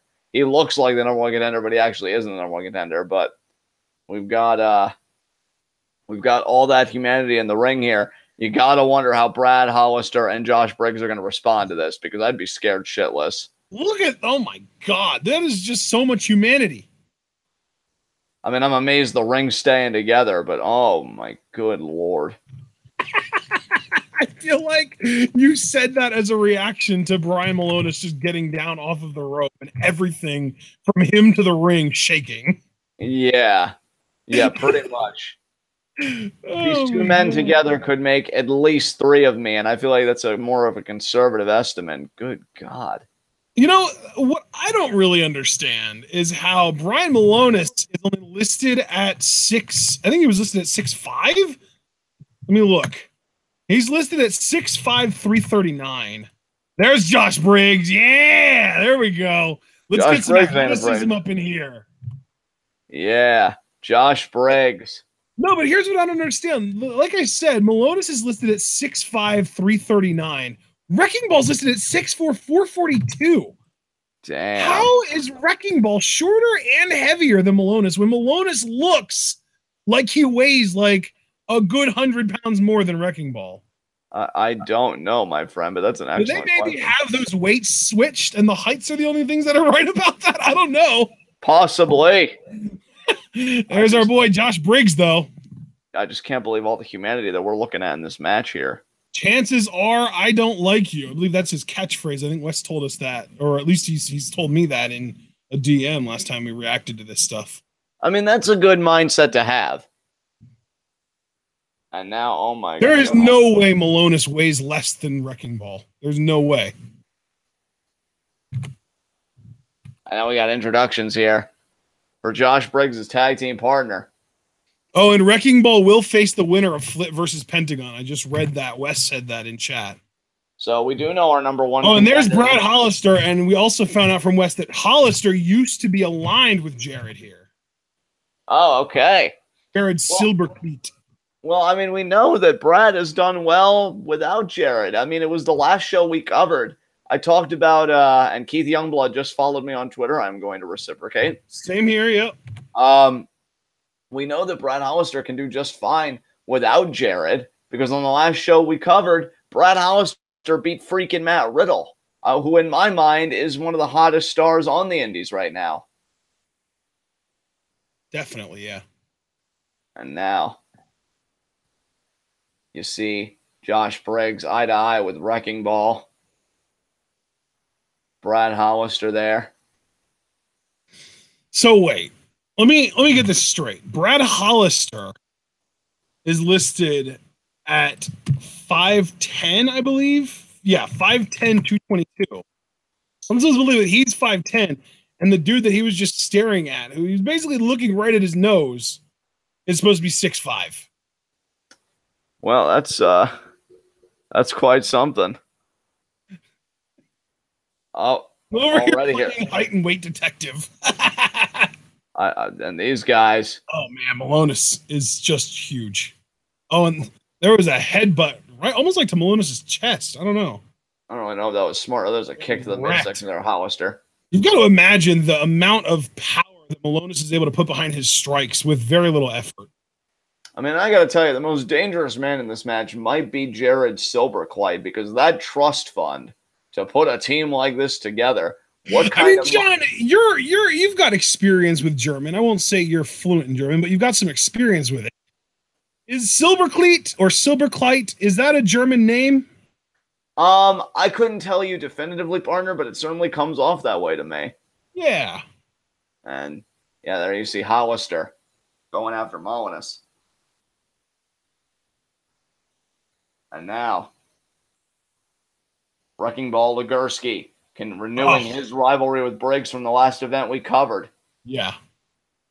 Here at Luchamania. This is the real Haas fight going on right here. And you have to imagine that this match is of significance for Briggs. Legursky, because it's not just a chance to put his issues with Briggs to bed. It's to build momentum towards, the next event where he's going to be facing Flip Gordon for the title. Now Hollister here. Oh, and now we've got Hollister and Milonas here in the ring. Hollister with the knife edge chops, but Milonas swings and misses with a lariat. I don't know if Hollister can even wrap his arms around Milonas. That girth, man, it's overpowering. And Milonas hanging on. Oh, and now Legursky, oh my God. Just sandwiching Hollister between these two men. And there's the headbutt right to the ribs.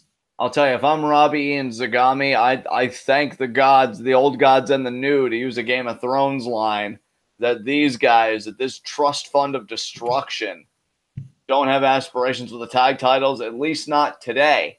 Because Wrecking Ball Legursky, his focus is solely on becoming the NEW champion. Man, Hollister feels so out of place in this match. I mean, I respect Hollister's heart. I respect his ability. I respect that he got a huge win over Matt Riddle at the last event. But, I mean, you're in over your head here in my mind. Both literally in the sense that everyone else is over his head, and figuratively in the sense that you're just being outmanned here. Exactly. Outpowered, outsized, out everything. And Jared, if you don't have the ability to use a little bit of extra quickness and agility and elusiveness to avoid their shit, you're going to be in for a long day. I have to imagine, partner, at this stage of the matchup, that Jared is just looking at the destruction taking place in the ring, and all he can think to himself is, you know what? Money well spent. Because, I mean, they are doing the damage right now. Come on, ref. Wrecking Ball's over here choking Hollister out while he's not even the legal man. That's like double illegal. You should only have to count to 2.5 for that. And now, Wrecking Ball has Hollister up in a bear hug.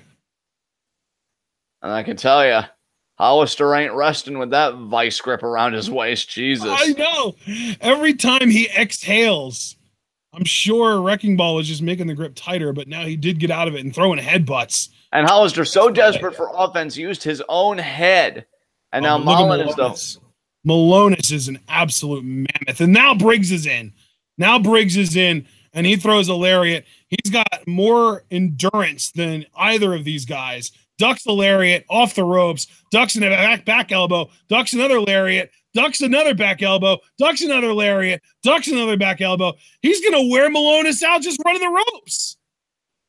Yeah, Milonas really can't keep this up, I don't think. Oh, and there's the lariat, jumping lariat from Briggs. I'll tell you, this Josh Briggs is something special. Yeah. We said earlier about Christian Casanova and moving beyond the indies. Josh Briggs is another guy you could fully expect to move beyond the indies. And there's a back elbow in the corner there. Has all the physical gifts. Oh, and now look at Jared. Silberkleit. Jared starting to see that money go down the toilet. Decided to get on the apron. Oh, just shoves him off the apron. I bet that brought flashbacks to high school. I know. Oh, and there's the sidewalk slam by Milonas. Hooks both legs. 2 count. But man, a sidewalk slam from a man that size. I was going to say, and that's the thing too, is like, if you're in the ring with a guy like Milonas and he does a sidewalk slam to you, not only does it hurt that your back hits the mat hard, but all of that weight is then coming down on your torso, on your midsection as well. Like, that's, everything hurts more when you get something delivered by someone of that size. And Legursky was already dangerous enough just as a competitor, but you know the extra motivation. Next event, I'm facing the NEW champion, whether it's Penta or whether it's Flip Gordon. And knowing that, for Legursky, knowing that he's got a title shot waiting for him, that's really got to make him hungrier than ever, which, I mean, that's a dangerous monster right there. Oh, and now Legursky whipping Milonas into Briggs, splash. And now Wrecking Ball with a splash of his own. Now Milonas here loving what he's seeing. Legursky going back into his corner. I mean, we've seen big tag teams in the past. I mean, Big Show and Kane were a team. I know Demolition. I feel like one of those guys has been on the bigger side. I mean, not like this. I feel like there was a guy named Mountain. He had a tag team part. Oh, the boot.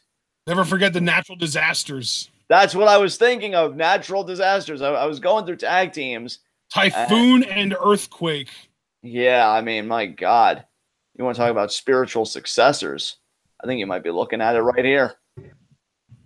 Earthquake, John Penta, I believe, was also oh no, I'm actually thinking of Typhoon. Typhoon in the natural disasters also was Tugboat. He was also Tugboat. So that's Fred Ottman, and he was also the Shockmaster. Oh, nice. So yeah, John Penta and Fred Ottman playing Earthquake and Typhoon, the natural disaster, two massive human beings. And we basically got a modern day natural disasters here, but Josh Briggs still able to kick out even after that massive leg drop from Milonas. I would say he really needs to get a tag into Hollister, but still, I don't even know if that's the best idea based on the size difference.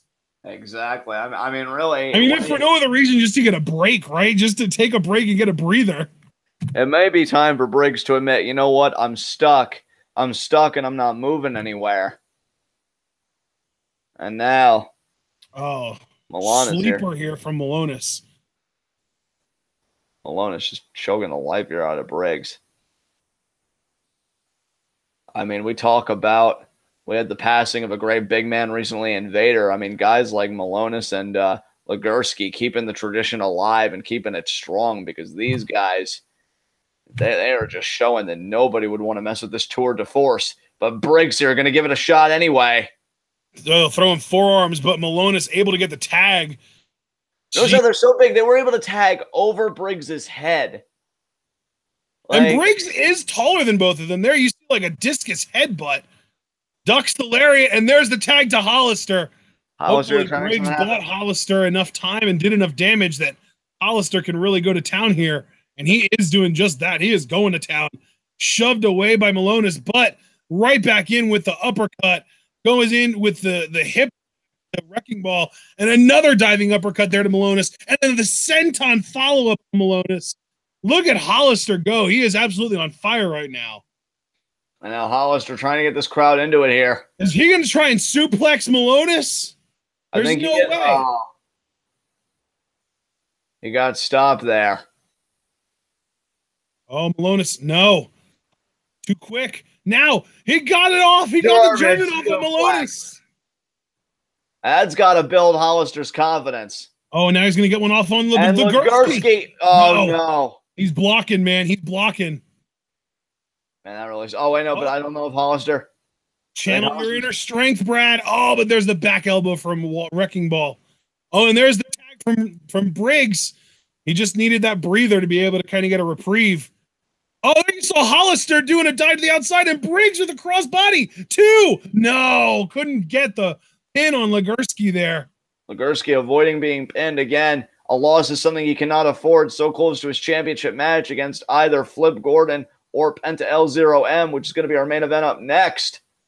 And really, both of those guys, you've got to imagine, like, how can they even do offense to someone the size of Wrecking Ball Legursky?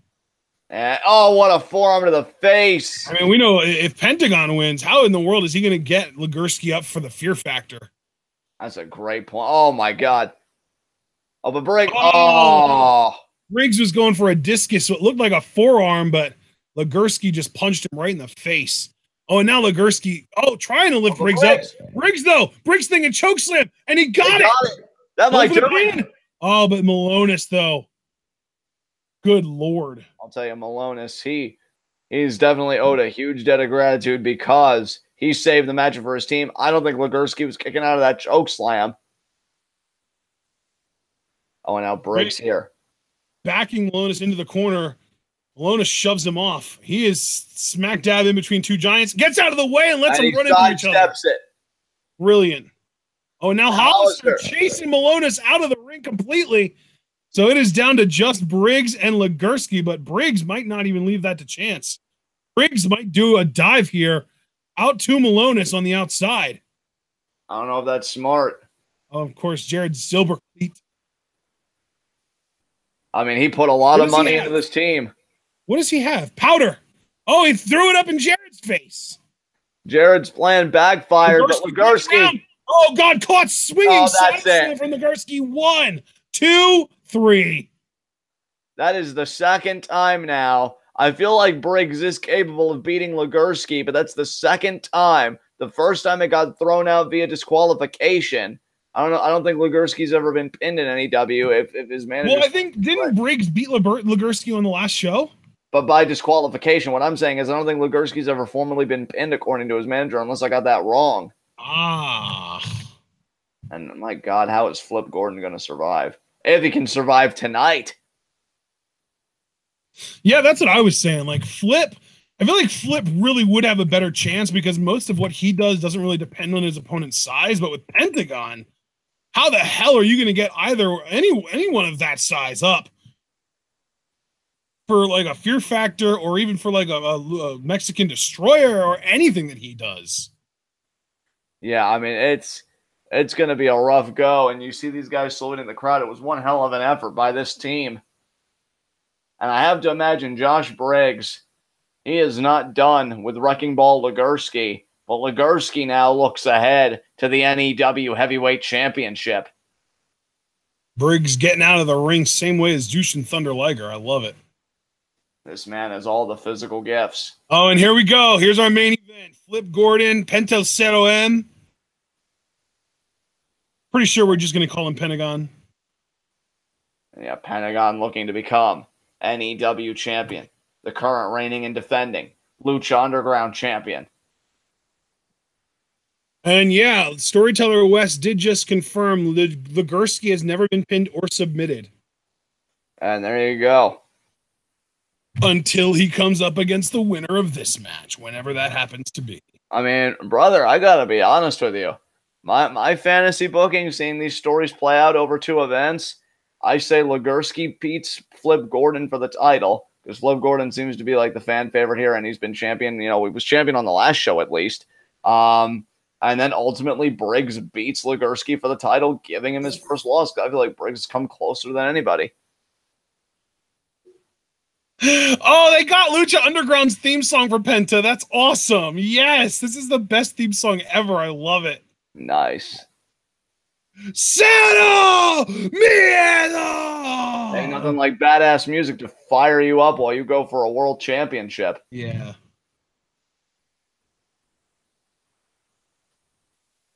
And there it is, saluting the crowd. There you see West saluting Pentagon right back. That's really cool.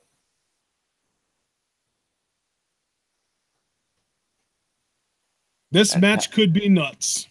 Oh, I fully expect it to. We know Flip Gordon is an absolute genius in the air. And Penta now. Saluting the crowd again.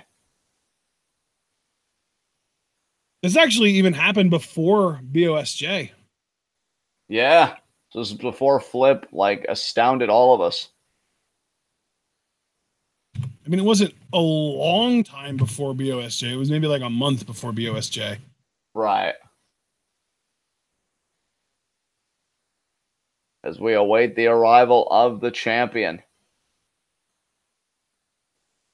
I love that Pentagon is doing like hip grind circles to loosen up before the match. And now. And there's Flip. Book this man. Yes. He wants to be all in more than anything. Don't be he such definitely seems to be the most about it. Cody's the worst. Flip looking fired up. Yeah, he's got Flip Army on his tights. Oh, and we got a $4.99 super chat from Wes. It's going to look like I'm cheering for Flip, but I'm actually trying to drown out the Let's Go Flip chants by chanting break his arm. Damn, Wes, you savage. That sounds so much like something you would do, though. I know, I'm proud. Oh, Flip didn't even have pants to take off during his backflip. That's lame. That's what it's all about, though, the NEW Championship. NEW. Oh, Penta getting a little shovey nice and early. Yeah, that's what I like to see. These guys can't like each other. Yeah, that's right. Hey, when championship gold's on the line, even if they did like each other, that goes out the window. Now, ring announcer here, giving the formal introductions for both of these men. It's going to be an interesting contrast partner between the really innovative offense of Flip Gordon versus just the sheer brutality of Pentagon. And there's Flip. That's the confidence I like. He's the champion, holding up the title right in Pentagon's face.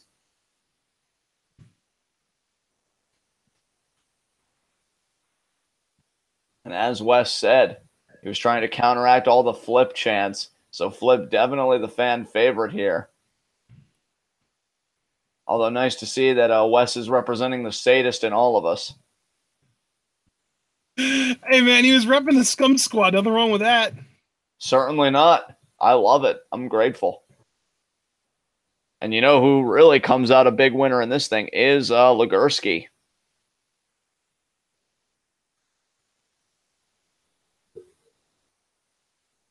And as soon as that bell rings, get ready to see a war, folks. And now Wes, it's that guy. It's him. Break his arm. That a boy, Wes. Sell out your fellow man so you can survive. That's the way.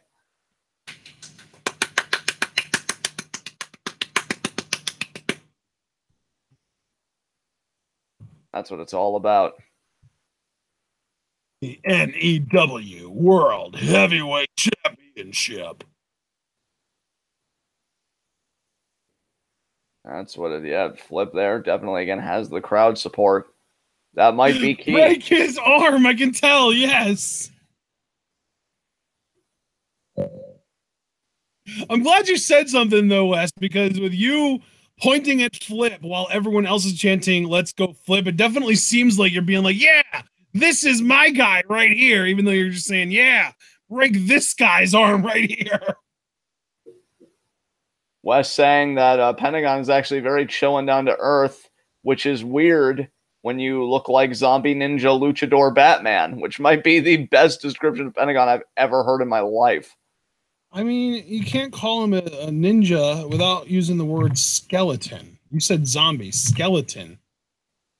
And Flip did offer his hand in respect. Will Pentagon accept it here? He actually takes a lot from samurai and ninja. You know, yeah. Like aesthetics. Settle! Miedo!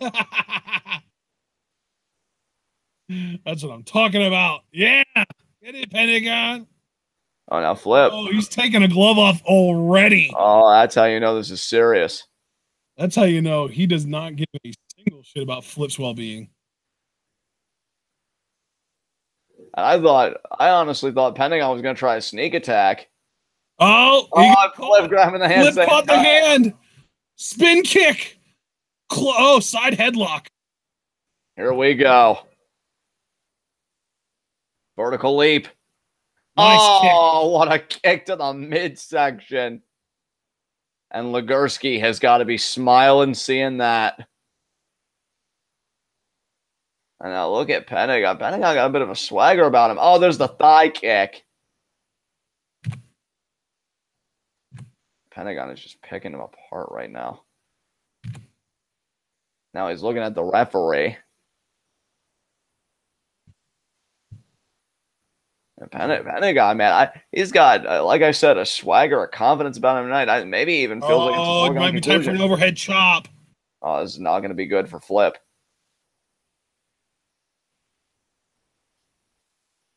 Oh, no. Oh, what a shot to the face. Wasn't expected.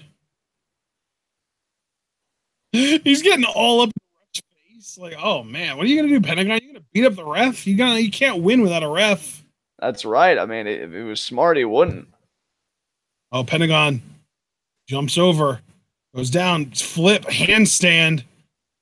Oh, he moved his hand when, oh my God, there's the Rana. Pentagon cartwheels out of it though. Misses the lariat. Pentagon Hurricane Rana, but flips out of that. Almost tripped up on the bottom rope, but still managed to land on his feet. That's that These guys face to face here. Oh, what a strike. Pentagon. Oh, you can't really do much there, Flip. He is wearing a, basically armor on his chest. Thigh kick there. Forearm from Flip. Forearm from Flip. Forearm from Flip. Now Flip can go off the ropes. Pentagon with a super kick. Oh my God, what a super kick that was. Penta off the ropes. Flip with a super kick. And Pentagon staggering. Oh, Flip off the ropes. Penta went for the super kick. Flip hung onto the ropes. Oh, now Flip sends Penta out over the ropes to the outside. We know what Flip's going to do here. He's going to do his namesake. He's going to flip.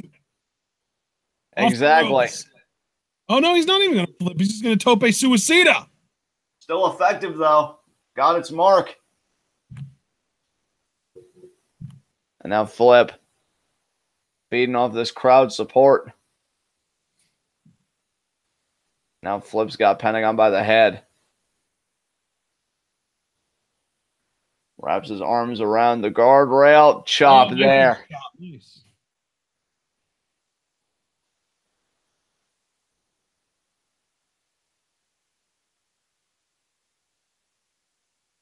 You high five a fan for like 2 seconds. If Pentagon's on even Flip, though, not taking that. I love it, though. Especially because then that one fan shouted really loudly, "Let's go, Flip!" Yeah, he's almost like, I believe in you. Oh, is Flip going to springboard here? Yes, he is. And oh, but he got caught. No. Penta with the super kick to the midsection. Penta might dive now. You want to talk about driving the air out of somebody? Here we go. Penta off the ropes. Went for a baseball slide, but Flip out of the way. Flip ducks the lariat. Flip up on the apron. Moonsault. Oh, but he got caught. Oh, into the DDT. Oh, my God, the DDT. Flip doesn't care if you catch him. He'll just turn it into another offensive maneuver. He's like, I'm getting this, all right? I am getting my shit in, whether you like it or not. And now, covering Penta. 2. Penta kicks out. That was a close one, though. For as early in the match as it is, I'm surprised that was as close to being a 3 count as it was. I mean, I agree with you to a point, but that was a DDT on a hard floor, so perhaps really just rung Penta's head a little bit harder than we thought. Oh, what? Is Flip already thinking about doing like a corkscrew moonsault or a Phoenix splash or something? He might be. Hey, he's got Legursky to worry about. I think he wants to end this one early. What is he doing? Oh, my God. Moonsault, but he got caught with feet to the face. All that momentum with feet to the face. I don't know if he's ever tried soul food before, but he certainly just was introduced to it. 10 out of 10. And now Penta misses the lariat. Sling blade from Penta. First one, he's going to cover it away. A series of 3, but he goes right for the pin. He needs business tonight. He is not messing around. Well, you know what? I was going to praise Penta for his awareness because normally, yeah, you do 3, but not every match has the NEW World title on the line now, does it? And you can even see Penta. He was about to beat up the referee, but now he's like, we good? We good? Yeah, we good. I'm waiting for him to just throw an overhead chop right at the ref. And depending on how it comes, explode all of the air out of his chest and see how it feels. Yeah. Oh, Penta now going for the arm. He's going for the arm. Oh my God. Hey, well, Wes may be about to get what he wants. Yeah, he was begging for it. We get this. We're guaranteed a new champion. You can't disqualify somebody when it's not illegal. Oh, there, Flip kicks. Kicking Pentagon, and then flips Pentagon over him. Ducks the lariat. Super kick to the midsection. Getting him up in a fireman's carry. Oh, Samoan pop. Samoan pop. No. Penta. Oh, Flip. Nice springboard spear. Beautifully done. Right out of the cover. 2. Penta kicks out. And now Flip. He's not done yet, though.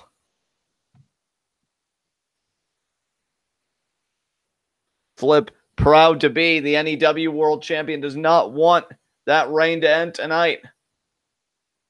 And now he's eye to eye with Pentagon here. Oh, what a kick to the head. Disrespectful. And now, speaking of disrespectful, I'm surprised we haven't seen Flip's kip-up spot that he does. yeah, well, I mean, again, you're going into something as the champion. I think you have a bit of a different disposition about the whole thing. Wow. Somebody actually overhand chopped Pentagon. And Penta off the ropes. Oh, there's the drop. Oh, the drop. Oh, my God, that drop kick. Warning to all of those of you who are trying to beat Pentagon or Penta El Cero Miedo or whatever you want to call him. Don't handspring, damn it. Yeah, that drop kick right on the chest. I'd be amazed if Flip didn't have a collapsed lung. And the rev now begins the count. Handsprings against Penta never work. And the times that they do work aren't worth the times that they don't. I would certainly agree with that assessment. And now, could it be fear factor here? Another way. It could be fear factor here. He's thinking fear factor already. Oh, but Flip gets out of it. Grabs the arm. We're going to get a Samoan pop. Here we go. There's the Samoan. And here comes the pop. There it is. Got it. He got it. 1, 2. No. That was close, though. That was really close. Flip's been coming close ever since that DDT to the outside. You got to wonder if Penta's equilibrium's maybe a bit off. Maybe his brain got rattled. I love that a referee's job is not only to maintain order, but also to console people when they realize that they didn't win. Yeah. Like, listen, I know that you don't want to hear this right now, but it was only 2. I am so sorry. I'm just doing my job. Oh my God. Penta with the kick. The Gammon Gary right to the skull of Flip Gordon while he was up to the top rope. Sends him all the way to the outside, and now Penta pulling him up onto the apron. What's he going to do here? Overhand chop. Oh my God! With the bare hand that he took the glove off of earlier. Flip with the knife edge. Penta with another overhand. Flip with the knife edge. Penta staring him down. I think Penta's angry. To the midsection. Oh my God! Could be fear factor on the apron. He wouldn't. He can't. He won't. No. He would. No. Oh, he did. God. He did. The fear factor onto the apron. The hardest part of the ring. There are steel bars underneath that. Oh, my God. And Penta, we might be getting ready to change the marquee to Wrecking Ball Legursky versus Penta El Zero. Wait a minute here. Wait a minute. I don't think Penta's content with this match just being a wrestling match. I mean, he had the title won. Going for a chair table. I don't agree with this at all. I mean, he has the match won. The reason you don't agree with this is because you don't give a shit about violence. You care about winning. Penta wants to win by being violent. Well, I mean, I think it's a very costly mistake by the challenger. I think, you just hit your best shot on the apron, no less. Flip might have a broken neck. It was folded up like an accordion, and you're just wanting to continue the damage. That's Penta for you. Now, granted, Flip may not be able to afford much resistance, because his fucking head got driven into the apron. But all the same, if you've got the win, go for it. Oh my God, that kick. But I guess the question being, do you want the win or do you want the moment? The throat slit, John. The throat slit from Penta. Pentagon may be one of the greediest men in wrestling for wanting both the moment and the win. But he's going to pursue it here. It worked for him in the Gift of the Gods ladder match against Son of Havoc at Ultima Lucha 3, didn't it? That did. He had that match won long ago, and he still ended up needing to take it a little bit step further and put his opponent through a table. I think Penta just loves putting guys through tables, whether he needs to or not. And now he makes the ascent here. It is taking a long time, though, for sure. I mean, maybe he thinks he can, given the preceding offense that was done. But Flip recovered. Oh, my God. What the hell? No, he wants the kinder surprise. Yeah, the variation. Oh, now Penta's laying flat on the table, of course. Oh, God. What's Flip going to do here? Some kind of corkscrew something, I bet. This is not going to be good for Penta. 450! Oh, my God. 450-degree rotation in the air, John. The 450 splash. Flip destroying Pentagon and the table in the process. But now Flip needs to worry about getting Penta back into the ring. And Kenny getting back into the ring. As you see. When you said Kenny, I was like, wait, where's Kenny Omega? What are you talking about? Right. Kenny Omega and NEW, what? And now. Wait, roll up too. Oh my God, I thought we had a new champion. That was so close. Flip coming in. Penta now. Penta wants another fear factor in the ring this time. You should have taken your chance. He's not going to get him up, though.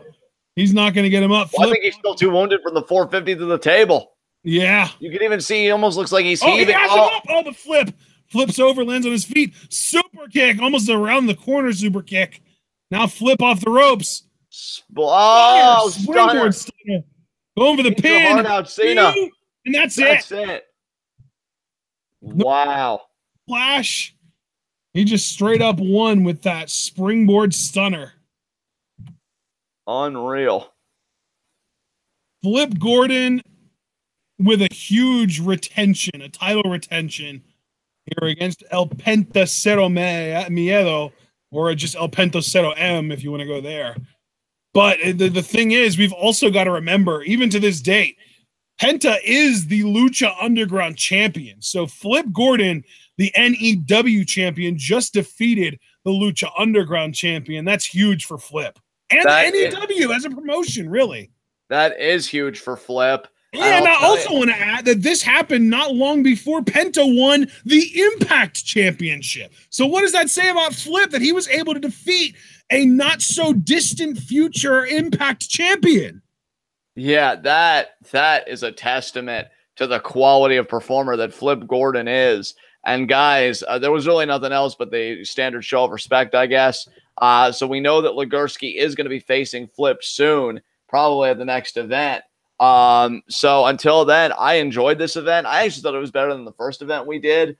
Casanova versus Fenix was easily my favorite match, but then the tag matches with the King's Court, Brian Anthony and the amazing Graysons, the amazing Graysons. Yeah, that was good. And our main event was fun too. So yeah, great show. Thanks again to Wes for the donation. And Ashton, I'm going to leave it to you to take us home, bud. All righty. This was a lot of fun. I definitely enjoyed it. And guys, we're done for the week, really. But if you want to go on Twitter, you can actually follow us both on Twitter, because John on his Twitter has a nice little tweet pinned that you can reply to ask Q&A questions. Our Q&A is next Thursday, literally a week from today. And a week from today, we will be 2 hours and 8 minutes into our Q&A. Probably, halfway through it or something. Maybe a little more than that, but barely. So we're done for the night. We're done for the week. But next Monday, we will be live reacting to the UK tournament. And that's why I wanted to bring up my Twitter. You can follow John for the Q&A pin tweet. You can follow me on Twitter for our schedule. The TWitWoW schedule is up, and I do update it as frequently as I think to. Right now, it still has yesterday's news on it. But right now, we're live reacting to Luchamania. The next show, next Monday, WWE's UK tournament, day 1. That is going to be a lot of fun. All kinds of UK stars on it, and a women's match, which was originally supposed to be a 4-way that ended up being a triple threat. That should also be interesting. And then on Tuesday, we had to move our Progress live reactions back to Wednesday, because Tuesday we're going to be reacting to day 2 of the UK tournament, which features a ton of NXT championships being defended, as well as Pete Dunne's UK title against the winner of the tournament, which is crowned on day 1. So next week, UK tournament Monday and Tuesday, and then Wednesday, we've got Progress Chapter 22 and Lucha Underground Season 4, Episode 3. It is going to be wonderful. And then Thursday's Q&A, like I said, and we'll see where we go from there. But right now, all I know is that we're going to continually live reacting to Lucha Underground every Wednesday, and, of course, reviewing it. But then also Saturday, July 7th, like 2.5, maybe not even 3 weeks away, we've got the G1 special in San Francisco. The Cal Palace, and we will be live reacting to that as well. And that card just got released today. Hey, John, I don't know if you knew this, but guess who Hiromu is defending the junior title against? Are you still there, John? I think he has his mic muted, guys. But he's not. If he's not here, I'll let you all know. Hiromu is defending the junior title against Dragon fucking Lee. So that's going to be incredible. We love Dragon Lee. We love Hiromu. They have amazing chemistry. That match is going to be amazing. And we've also got Goto defending his recently regained never openweight championship. He beat Michael Elgin on a Kizuna Road show for the title back because, I mean, let's not forget, Michael Elgin pinned Taichi in the triple threat at Dominion. So Elgin never really beat Goto. Goto beat Elgin in a one-on-one match. You know, Goto's the champion, but he'll be defending that title on the Cal Palace show in San Francisco against Jeff Cobb. That's going to be incredible. I can't friggin' wait for that. We've also got Kenny defending the heavyweight championship against Cody, which, you know, yeah, mixed feelings, but I'm sure Kenny will drag Cody kicking and scream into a 4-star match. And of course, we've also got the Young Bucks defending their freshly won heavyweight tag titles against the guys that they beat to win them, Sonata and Evil. There's a lot going on that show, but that's like a 2.5 week away show. It's going to be a very fun next couple of weeks, though, because like I said, next week, UK, and of course, Progress, and we'll see about Progress for July. We're still short on that on our Patreon. So if you would like for us to continue live reacting to Progress throughout July, you might need to check out our Patreon and donate a little bit to make sure that we get up to the Progress threshold on there. Right now, we're not there.